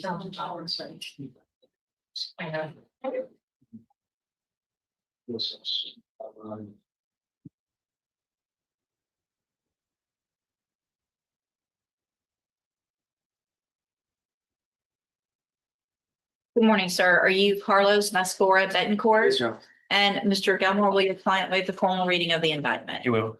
Mr. Betancourt, in cause number 25 DCCR 0798, you're charged with the third-degree felony offense of evading arrest or detention with the use of a vehicle from May 6th of 2025. And how do you plead to that charge? Yes. Are you pleading guilty freely and voluntarily? Yes. And are you pleading guilty because you did what they charged you with? Yes. I have here on the tablet some documents that have your signature on them that the state has marked as exhibit number 1. Before you signed these, did you go over them with Mr. Galmore? Yes. Do you fully understand them? Yes, ma'am. And do you understand if I follow the agreement that you've made with the district attorney that you'll be waiving or giving up any right to appeal? Yes, ma'am. And it looks like the agreement that you've reached is for a 5-year deferred probation. There would be a $500 fine. You would be required to follow all of the rules and conditions of probation. Also, the state would agree if you're eligible and everything else kind of falls into line that they would recommend expunction under Article 55A.101A2. Is that your understanding? Yes. Do you also understand if you're not a U.S. citizen that a plea of guilty or no contest may result in your deportation, exclusion from admission to the country, or denial of naturalization under federal law? Yes, sir. State tenders number 1. No objection. It's admitted. Is there any evidence that Mr. Betancourt's not competent? No, Your Honor. All right, sir, I'm going to find that you entered your plea of guilty freely and voluntarily. Find that you're mentally competent and understand the nature and the consequences of your plea. Find sufficient evidence to find you guilty. However, I'm going to reset your case so that the probation department can do a pre-sentence report.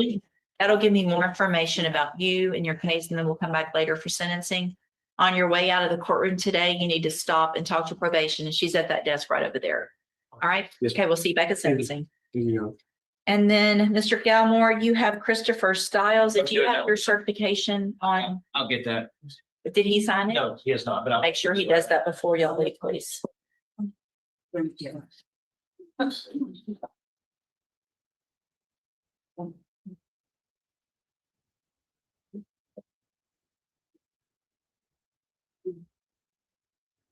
I read Monday sometime. Oh, it's been a full amazing. What it's been. That's true, it was, huh? Yeah. We're not born. Huh?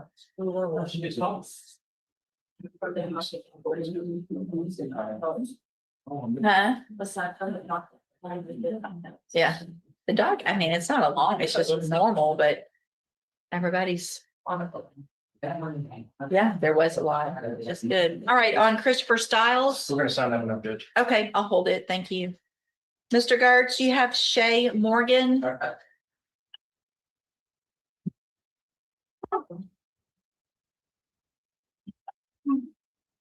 I don't see paperwork or a rejection, and this was the last reset. So do I need to hold it for a few We've got minutes? a deal worked out to exchange restitution for dismissal. We are finalizing and working on getting the funds together. How long Sorry, will that Sheriff. take? Probably 30 days realistically, but we'll get it to you and then we'll get it to the state and then they would just issue a dismissal. But this should have been done. I mean, you've been on since last July. And I said this was the last one, and I think probably for that purpose, last month. Right? We're working on Alternative offers to resolve it. Should she not have it up front, or should she be able to come up with half of it up front? But All right, 2 weeks. Ms. Morgan, you have 2 weeks. If you get the restitution by then, great. If not, then there needs to be something alternative done. There will not be another reset after that one. All right? We'll see you in 2 weeks. Thank you. Thank you. Wait from the outside. Hey, Judge, can I play some?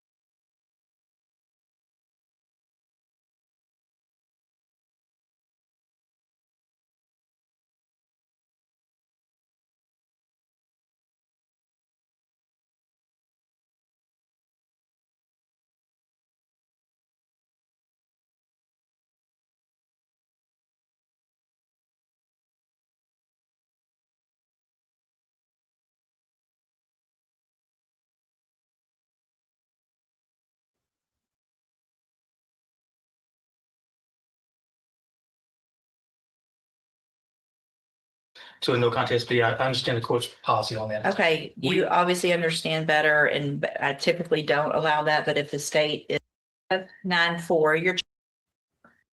All right, Christopher Stiles, Mr. Galmore. Yeah, sure.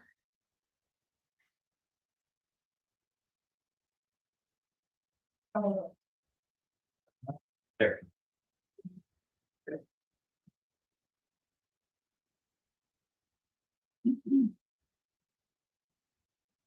Good morning, sir. Are you Christopher Stiles? And Mr. Galmore, will your client waive the formal reading of the indictment? You will, Your Honor. I'll take it. Sorry. Mr. Stiles, in cause number 25, BCCR 0594, you're charged with the state jail felony offense of abandoning or endangering a child from April 28th of 2025. And how do you plead to that charge? No contest. You either did- Under these circumstances, and Mr. Galmore could probably elaborate more, the state's not opposed to a no contest plea. I understand the court's policy on that. Okay, you obviously understand better, and I typically don't allow that, but if the state is unopposed, knowing what my position is, then I'll. A guilty plea under these circumstances could have some collateral effects that the state's not necessarily intended. All right, so did you enter your plea of no contest freely and voluntarily? Yes, ma'am. I have here on the tablet some documents that have your signature on them that the state has marked as exhibit number 1. Before you signed these, did you go over them with Mr. Galmore? Yes, ma'am. Do you fully understand? Yes, ma'am. And do you understand if I follow the agreement that you've made with the district attorney that you'll be waiving or giving up any right to appeal? And it looks like the agreement that you've reached is for a 5-year deferred probation. There would be a $500 fine. I see here the agreement for a no contest plea, that there would be only supervised visits allowed with the child victim in the case. And also that the parties agree, if the circumstances allow, and if I approve it, an expunction under section or article 55A or section 55A.101A2 in the expunction statute. Is that your understanding? Yes. Do you also understand, if you're not a U.S. citizen, that a plea of guilty or no contest may result in your deportation, exclusion from admission to the country, or denial of naturalization under federal law? Yes, ma'am. State tenders number 1. No objection. It's admitted. Is there any evidence that Mr. Stiles is not competent? No, Your Honor. All right, sir, I'm going to find that you entered your plea of guilty freely and voluntarily. Find that you're mentally competent and you understand the nature and the consequences of that plea. find sufficient evidence to find you guilty. However, I'm going to reset your case for sentencing so that the probation department can do a pre-sentence report. That'll give me more information about you and your case, and then we'll come back for sentencing later. You need to stop and talk to probation on your way out of the courtroom today, and she's sitting at that desk right over there. All right, we'll see you back at Thank you, sentencing. Judge. Thanks, Judge.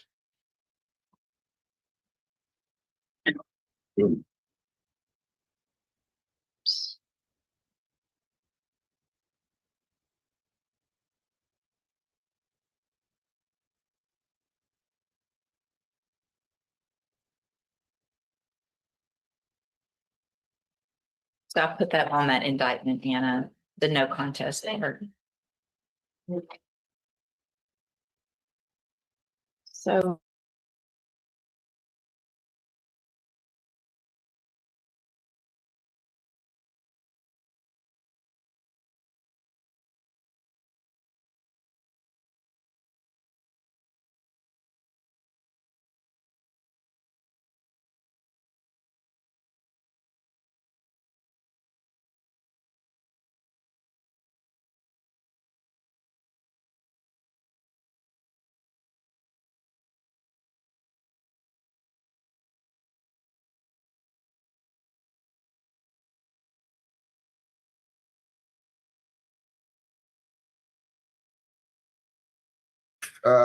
Ms. Dickerson, your name, ma'am? Dickinson. You have to unmute.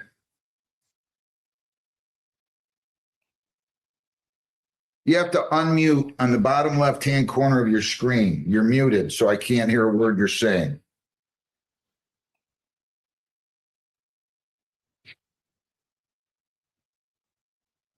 Ms. Kingsley, your appearance? Okay. Are we good now? We are, ma'am. Your name? Diane Dickinson. Ms. Kingsley, your appearance? He's talking to the attorney. Oh.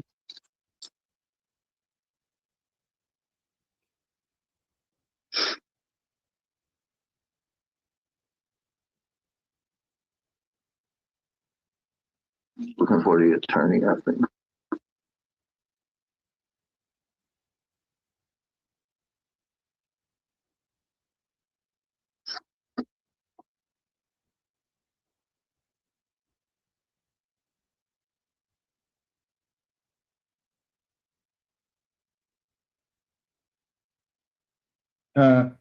Linda, where's Ms. Kingsley at?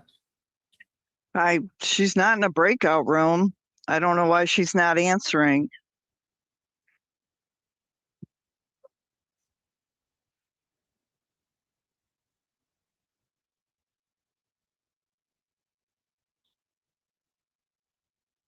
Ms. Kingsley.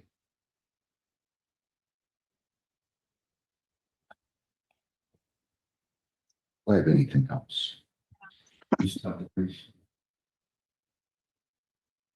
Which one do I have?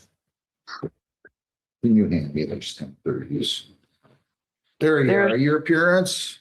Good morning, Your Honor. Brianna Kingsley appearing on behalf of the plaintiff. All right, Ms. Dickinson, your name again, ma'am. Diane Dickinson. Did you listen to and understand the rights on the video, ma'am? Yes, sir. Do you wish to speak to a lawyer or apply for funding? No. All right. Did you guys resolve this? I heard you in a breakout room. We did, Your Honor. Okay. Is it a consent judgment or conditional dismissal? A consent judgment with the following terms. Okay. Right to retain $1,589.09. One late fee, $50. Court costs $189.79 for a total of $1,828. Ms. Dickinson and the occupant Brian Liss, who has consented to this as well, will pay $500 by 3/12. So long as they make that payment, they can have until 3/27 to come up with the remaining balance. And they both have provided me with permission to sign their names to the consent judgment. When's the balance due? March 27th. All right. Ms. Dickinson, do you agree to those terms? Yes. Sir, what is your name? First name is Brian, Brian, and last name is Liss, Lis, sir. All right, you talked to Ms. Kingsley too, and you agree to these terms as another occupant, correct? That is correct, sir. So you understand that the total amount due and owing, and I want you to correct me if I'm wrong, Ms. Kingsley, is 1828.88. And you have to pay 500 by March 12th. If you do, the writ date is extended until March the 27th. You understand and agree to that, Ms. Dickinson? Yes. Mr. Liss? Yes, sir. Since you are unrepresented by a lawyer, you have 3 business days to come in here and fill out a motion to set aside the judgment. And you have 10 days to appeal this. Do you understand that? Yes. Yes. All right. Any questions, Mrs. Dickinson? No. Mr. Liss? None at all, sir. Good luck to you folks. Thank you very much. Tanglewood versus John Paul or Powell, PALL 2600752. Is he here? No, Your Honor, Mr. Paul did not check in. You paid for a second mailing. You can go ahead and take a default. Thank you very much, Your Honor. Brianna Kingsley appearing on behalf of the plaintiff. In light of the defendant's failure to appear, I would request entry of a default possession-only judgment. Rent to retain, $1,232.97. There is one late fee for $50. Court costs $189.79 for a total of $1472.76 to be paid on or before March 12th, 2026. All judgments entered. Defendant failed to appear. The relief request will be granted. Writ date will be March the 12th of 26, and the amount to be paid to save it from the issuance of the writ is $1472.76. Is that it for you? That is it for me, Judge. Thank you very much. Have a nice I day. haven't seen you in a while. You doing all right? I know. I've been busy. I've been doing the Flint docket Mondays in person, so lucky me. Have a good day. Thanks. Thanks, Judge. Golden Management versus Kelly Williamson, 2600754. Counsel, your appearance. Ms. Williamson, unmute and tell me your name. Kelly Williamson. Counsel, your appearance. Good afternoon, Your Honor, or good morning, Your Honor. Carlise Rio Santiago, P89136, standing in for Lowney. Ms. Williamson, did you listen to and understand the rights on the video? Yes. Do you wish to apply for funding or speak to a lawyer? If I could speak to her in a breakout room.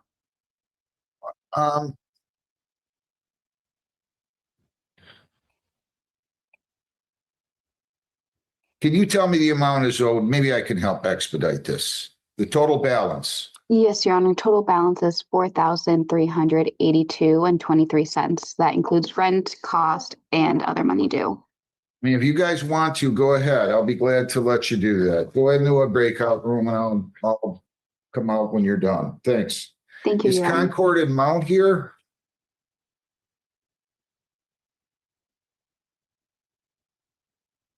They are Jennifer? not here. They are not here yet, Judge.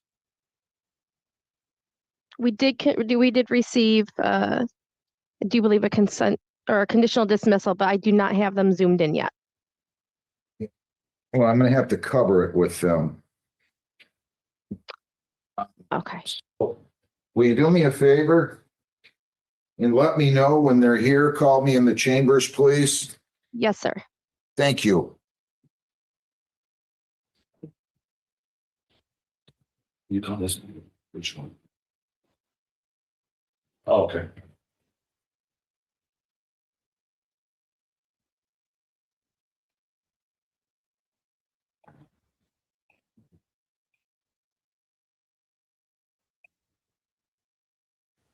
I don't have to get real specific here, but you know, I do all these on YouTube and we're on YouTube.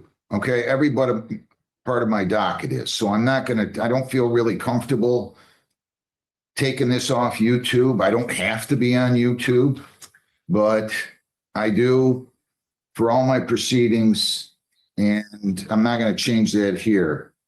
I've looked at your conditional dismissal and I see that you both signed it. And essentially, Ms. Mount, did you read this really carefully? Yeah, I read it. I didn't hear you. Yes. Yeah, not carefully. What's that? Not carefully, but I read it.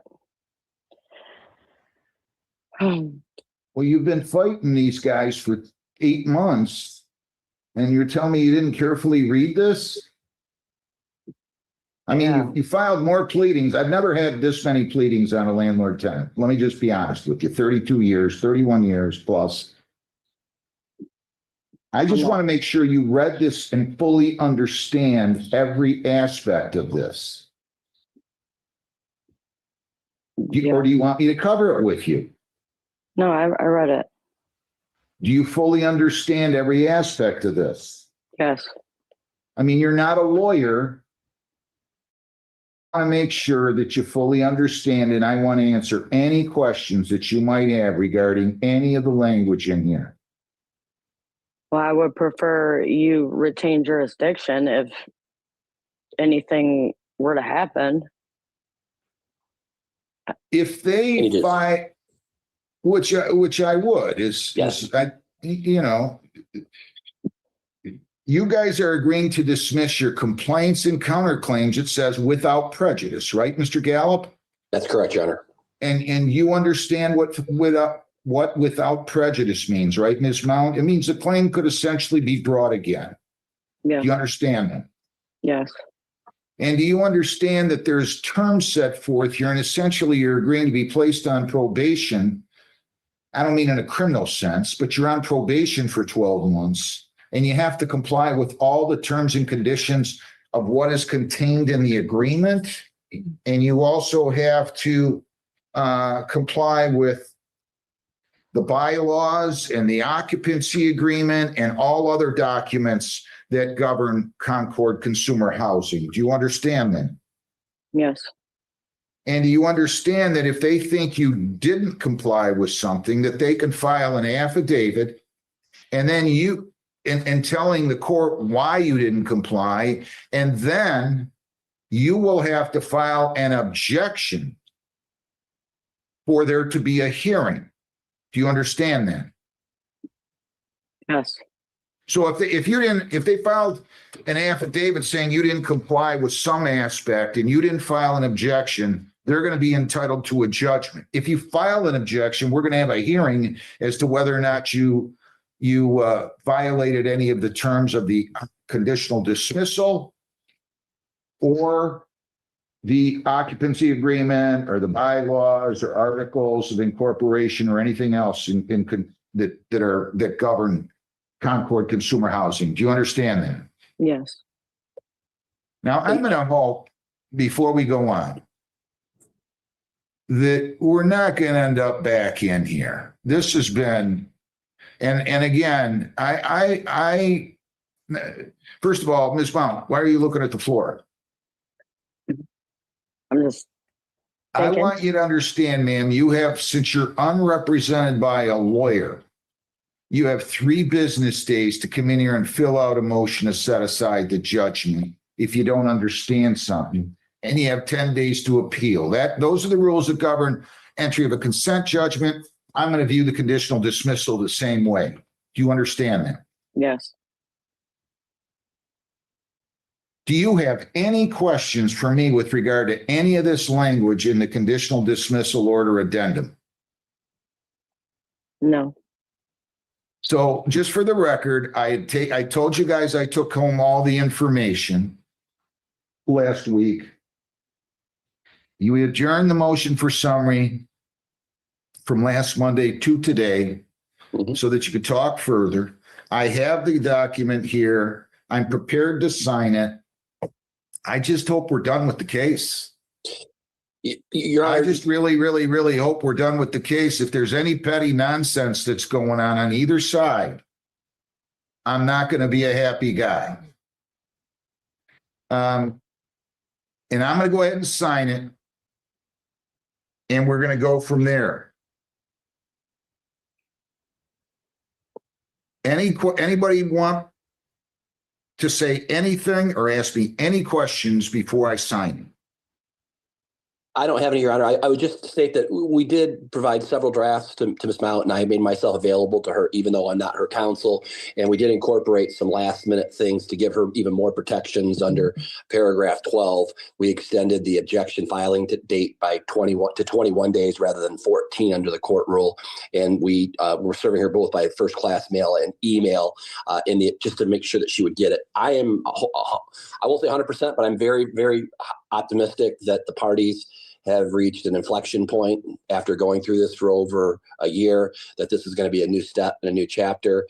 And there are considerable protection mechanisms for both parties. And we incorporated Ms. Mount's thoughts into this as well. So this was not a project that just happened overnight. This was a work in progress over weeks. I understand. Ms. Mount, do you have anything? No, I just like to live in peace. All right.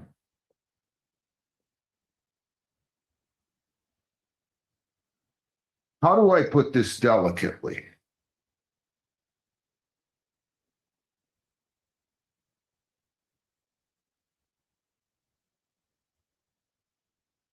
Because I don't want to say anything that's going to cause anybody to think that they're right or not right. I can tell you, Ms. Mount, if you did this stuff on your own, listen to me, look at me. You don't have a college degree, do you? No. I am educated, though. I do have college under my belt. I was a writer. I thought you did a really nice job. Thank you. I really did. Pardon me? I've been fighting my whole life trying to raise kids. I don't think law school, the problem with law school is it's so expensive. But you know what? There's grants out there. You never know. Don't waste your life. How old are you? 39. You're a kid still. Don't waste your life. Yeah. You got some talent. Thank you. You really do. Thank you. I'm not sure, Mr. Gallup, that Concord has been, I got to tell you, I don't know if they're working on the mold remediation quick enough. Now, I don't know where they get all the money for this. I get the fact it's Section 8 housing, but this lady was displaced for 3 months. And something's got to work over there, man. Somebody's got some questions to answer. That's all I'm going to say about it. I've signed the document. I wish everybody well. And we'll go from there. I hope I don't see anybody again. Ms. Mount, if you ever want to go to law school and this case is over probation time, come talk to me. You got to wait 12 months, though. Okay. All right? Okay, good luck thank to all you. three of you. Be nice to one another. Life is too short. If events don't tell us that, I don't know what will. Even when you're 39, you think you're going to live till you're 212. At least I did, and it's not working out. And heart Best failure. of luck to everybody. Thank you. Thanks. Thank you, Your Honor. All right. Kelly Williamson, 2600754. All right. Appearances again. Good morning, Your Honor. Carlise Rio Santiago standing in for Lowney, P89136. Ms. Kelly Williamson? Williamson. Okay. What did you guys work out? Anything? Yes, Your Honor. We came to an agreement of a consent judgment. Okay. With the total being $4,382.23. Ms. Williamson is going to pay or move on or before March 20th, 2026. Is that true, ma'am? Yes. So you understand you either have to pay up or vacate by March the 20th. Yes. If you don't, then you're going to be evicted. Yes. Since you're unrepresented by a lawyer, you have 3 business days to come in here and fill out a motion to set aside the judgment. You have 10 days to appeal this. Do you understand that? Yes. Any questions? No. Anything else, counsel?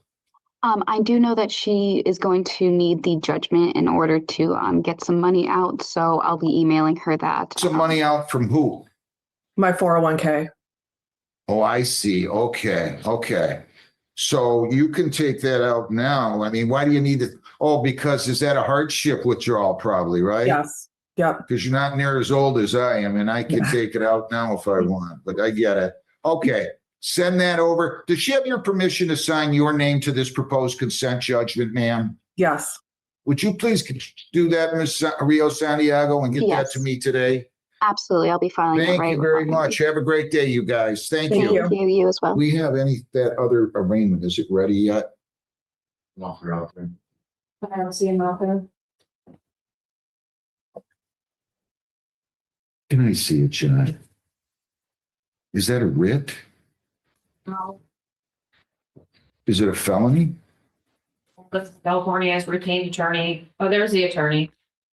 I wasn't. We gotta call Brownstown, have somebody step in here real quick. Okay, John? Tell him we got the lawyer out there and everything.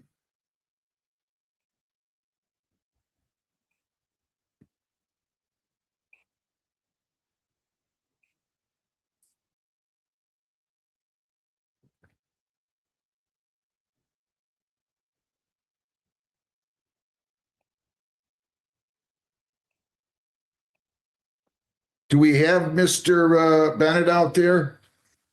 We do. Do we let him in? Yeah.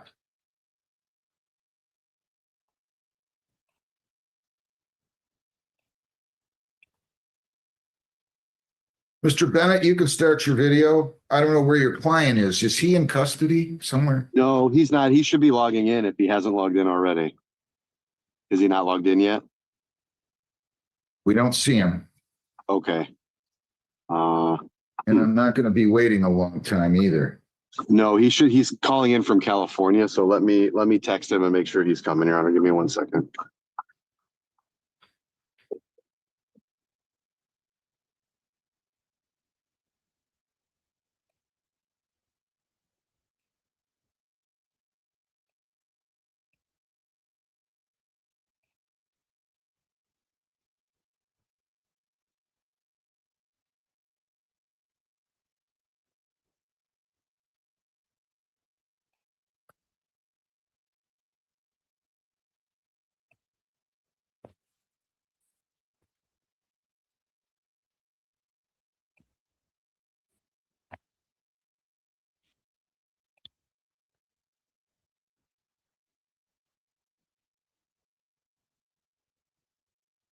He didn't write any dates on here. Pardon me?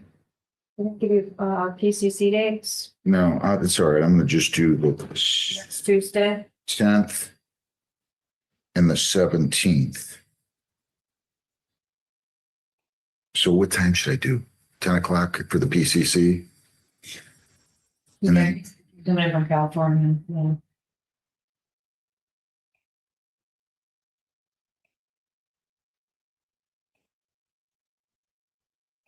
I don't know. He's Mr. Bennett?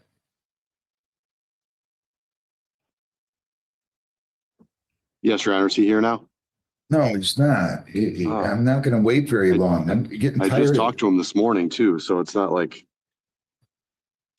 I'm ready for the date. I think so. there has to be some unwritten rule out there that it's illegal to show up on time. You know that? I don't get it. I feel like that all the time with every person coming to my office, everything. I'm telling you, it's just ridiculous.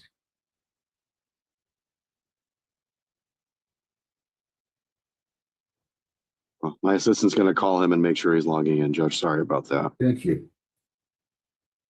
And did I hear you say March 10th for the PCC, Judge? That's what I'm going to do at 11. This is going to be in front of Judge Heston. Okay. She needs a couple minutes. She's got to be the report and she's got to pull it. And that was at 10 a.m., Your Honor? Yeah, I'll do that March 17th at 11. Okay. For the exam. Yep. Judge Heston's still doing these on Zoom, or are they in person? She'll do the PCCs on Zoom. I don't, know, the exam, you're going to have to talk to him if it goes to an exam. He's probably going to have to, he's not a witness, so we'll probably figure it out. Right.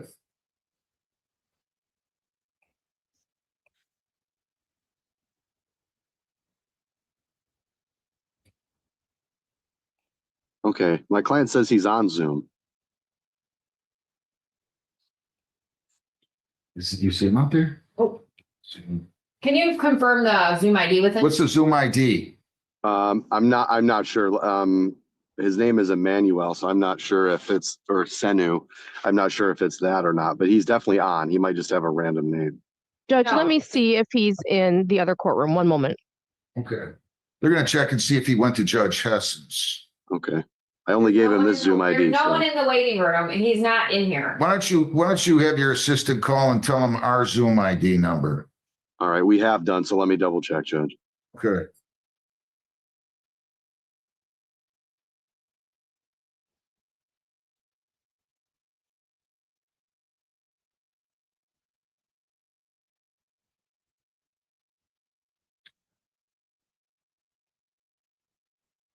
Your Honor, I just checked and he is not in Judge Hessen's courtroom. So yes, they may want to confirm. They may want to confirm your Zoom ID with him. Mr. Bennett, make sure he's not in that, you know, when you log into Zoom, you're in that like preview page, and if you don't hit a button. Yeah, if it you don't won't click take you log in. actually into the waiting room. All right, I'll double check. He said he's in Zoom, so I don't know what's Here he going is. on. And He's here now. okay, all right. All right, making me anxious. Tell her On a they- Monday they're morning. on there, John. Text her and say they're on. I'm starting. And Judge, before we start, I apologize for my attire. I didn't get back to my office to put a suit and tie on. That's fine. People against Emmanuel Gandanu, 2B700320. Your appearance, Mr. Gandanu? Can you state your name, Senu? Senu Emmanuel Gandonu. And good morning, Your Honor. Samuel Bennett on behalf of Mr. Gandono. We waive we have- formal reading and stand mute as it relates to the arraignment. All right, so we have a charge of using a computer to commit a crime. And we have a charge of false pretenses, 1,000 or more, but less than 20,000. Those are 7 and 5-year felonies respectively. You have the right to remain silent. You do not have to say anything. If you choose to say something in or out of court, whether orally or in writing, it can be used against you. Do you understand that? Yes, I do. You have the right to be represented by your lawyer today at all subsequent court proceedings. And if you ever choose to submit the questioning with law enforcement officials, you do have the right to be represented by a lawyer at that questioning. Do you understand that? Yes, I do. You have the right to a probable cause conference within 14 days. At that probable cause conference, your lawyer will discuss this case with the prosecutor.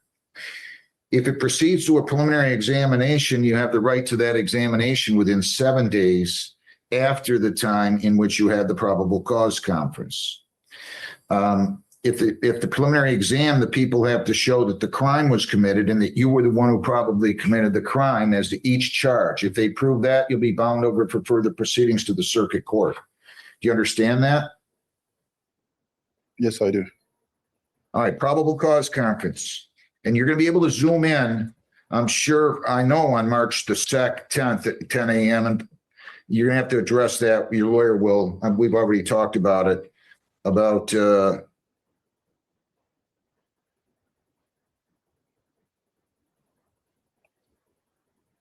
I'm sure that she's going to let you appear even if it goes to a preliminary exam by Zoom, but I can't really speak for her.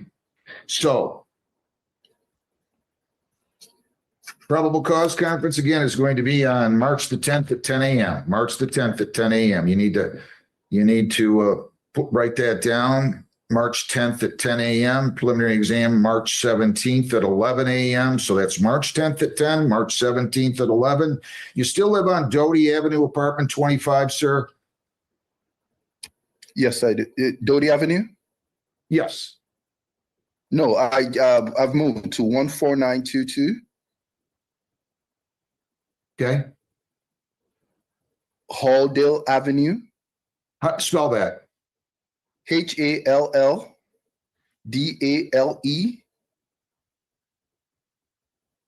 Okay, and that's in which city?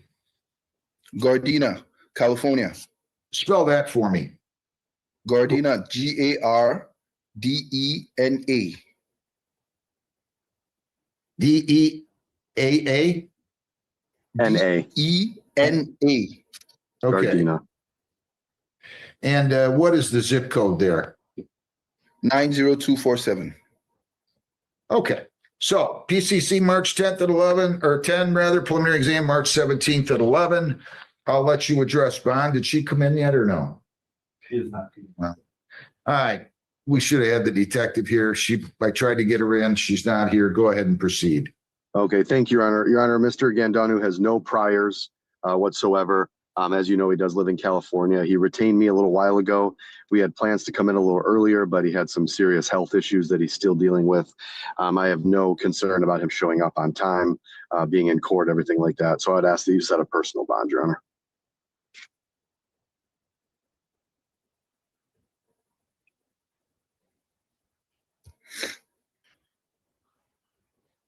You entered the appearance on February 24th, right? Yes. So when did you find out? When did your client find out about this charge? I think it's been just a little while, but then he had a lot of health issues. So I think we just postponed this until he was doing better. 15,000 personal bond. You can leave the state without consent. You cannot violate a law. You must appear in court as directed. John, ask her to come on here, will you? I texted her, I called her. She said she had a pull up. It wasn't her case. Well, I don't believe your client was ever printed on this. That's going to be the problem. Yeah, I kind of figured that would be. I wonder if if I can send him fingerprint cards to do and send back to me and we can have those submitted. I'm not sure if that would be okay. Get the detective. John, call. Okay, call her.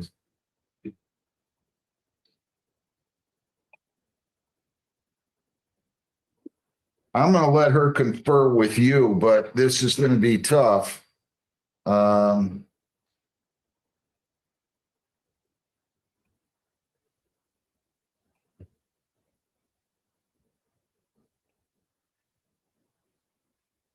I don't mind trying to figure that out, Judge. We'll get that sorted out. I'm gonna let her zoom on though. Oh, okay. How long have you been practicing, Mr. Bennett? Since 2014. It'll be 12 I years this November. I practiced for 11 years before I was elected in 94. And I have to tell you, I don't ever remember judges waiting for lawyers and police officers. Now I do wait for everybody. I know. Detective, your name? Good morning again, Your Honor. Detective Crystal Tulas, Brownstown Police Department. So listen, I gave him a personal bond. No contact with Christian Ledford or prosecution witnesses. He can leave the state. He lives in California. I'm concerned about getting him printed. Can you two figure out how we can do that? I don't know how I would get him fingerprinted in California on this. Is he going to be ordered to appear for the PCC or the exam? The exam, yes. It's not my case. I don't know. I would let him appear by Zoom. If there were prints, I'd let him appear by Zoom if he already had the prints taken, but he hasn't had prints taken. It doesn't appear. Let me just double check that. I don't have anything that indicates the prints were taken. I don't think they ever were. I'm sure they weren't because this case has been lingering. I'm gonna have him do it by March the 10th at 10 a.m. And counsel, you're either gonna have to figure out through the detective and whatever else you can do, some means of having him printed, or he's gonna have to unfortunately fly to the state of Michigan or drive here, whatever he wants to do. Okay. Detective, right. Could we do a fingerprint card and then you could enter that, or is that not possible? We don't do fingerprint cards. You just do live scan? Yeah. Okay. I'll do some research and I'll be in touch with you if we have an answer. But sir, I'm ordering you to get your prints and photograph taken at the Brownstown Police Department by March the 10th at 10 a.m. Okay? So you may have to fly here or drive here, whatever your preference. I'm sure it's to fly, but I don't have any control. We can't send a case to Detroit if we don't have prints. All right? Absolutely, Your Honor. But I'll let your lawyer work this out with the detective. I don't know whoever's going to be assigned. Thank you both. Any questions, Mr. Gandino? Any questions, sir? None for me, Your Honor. Thank you.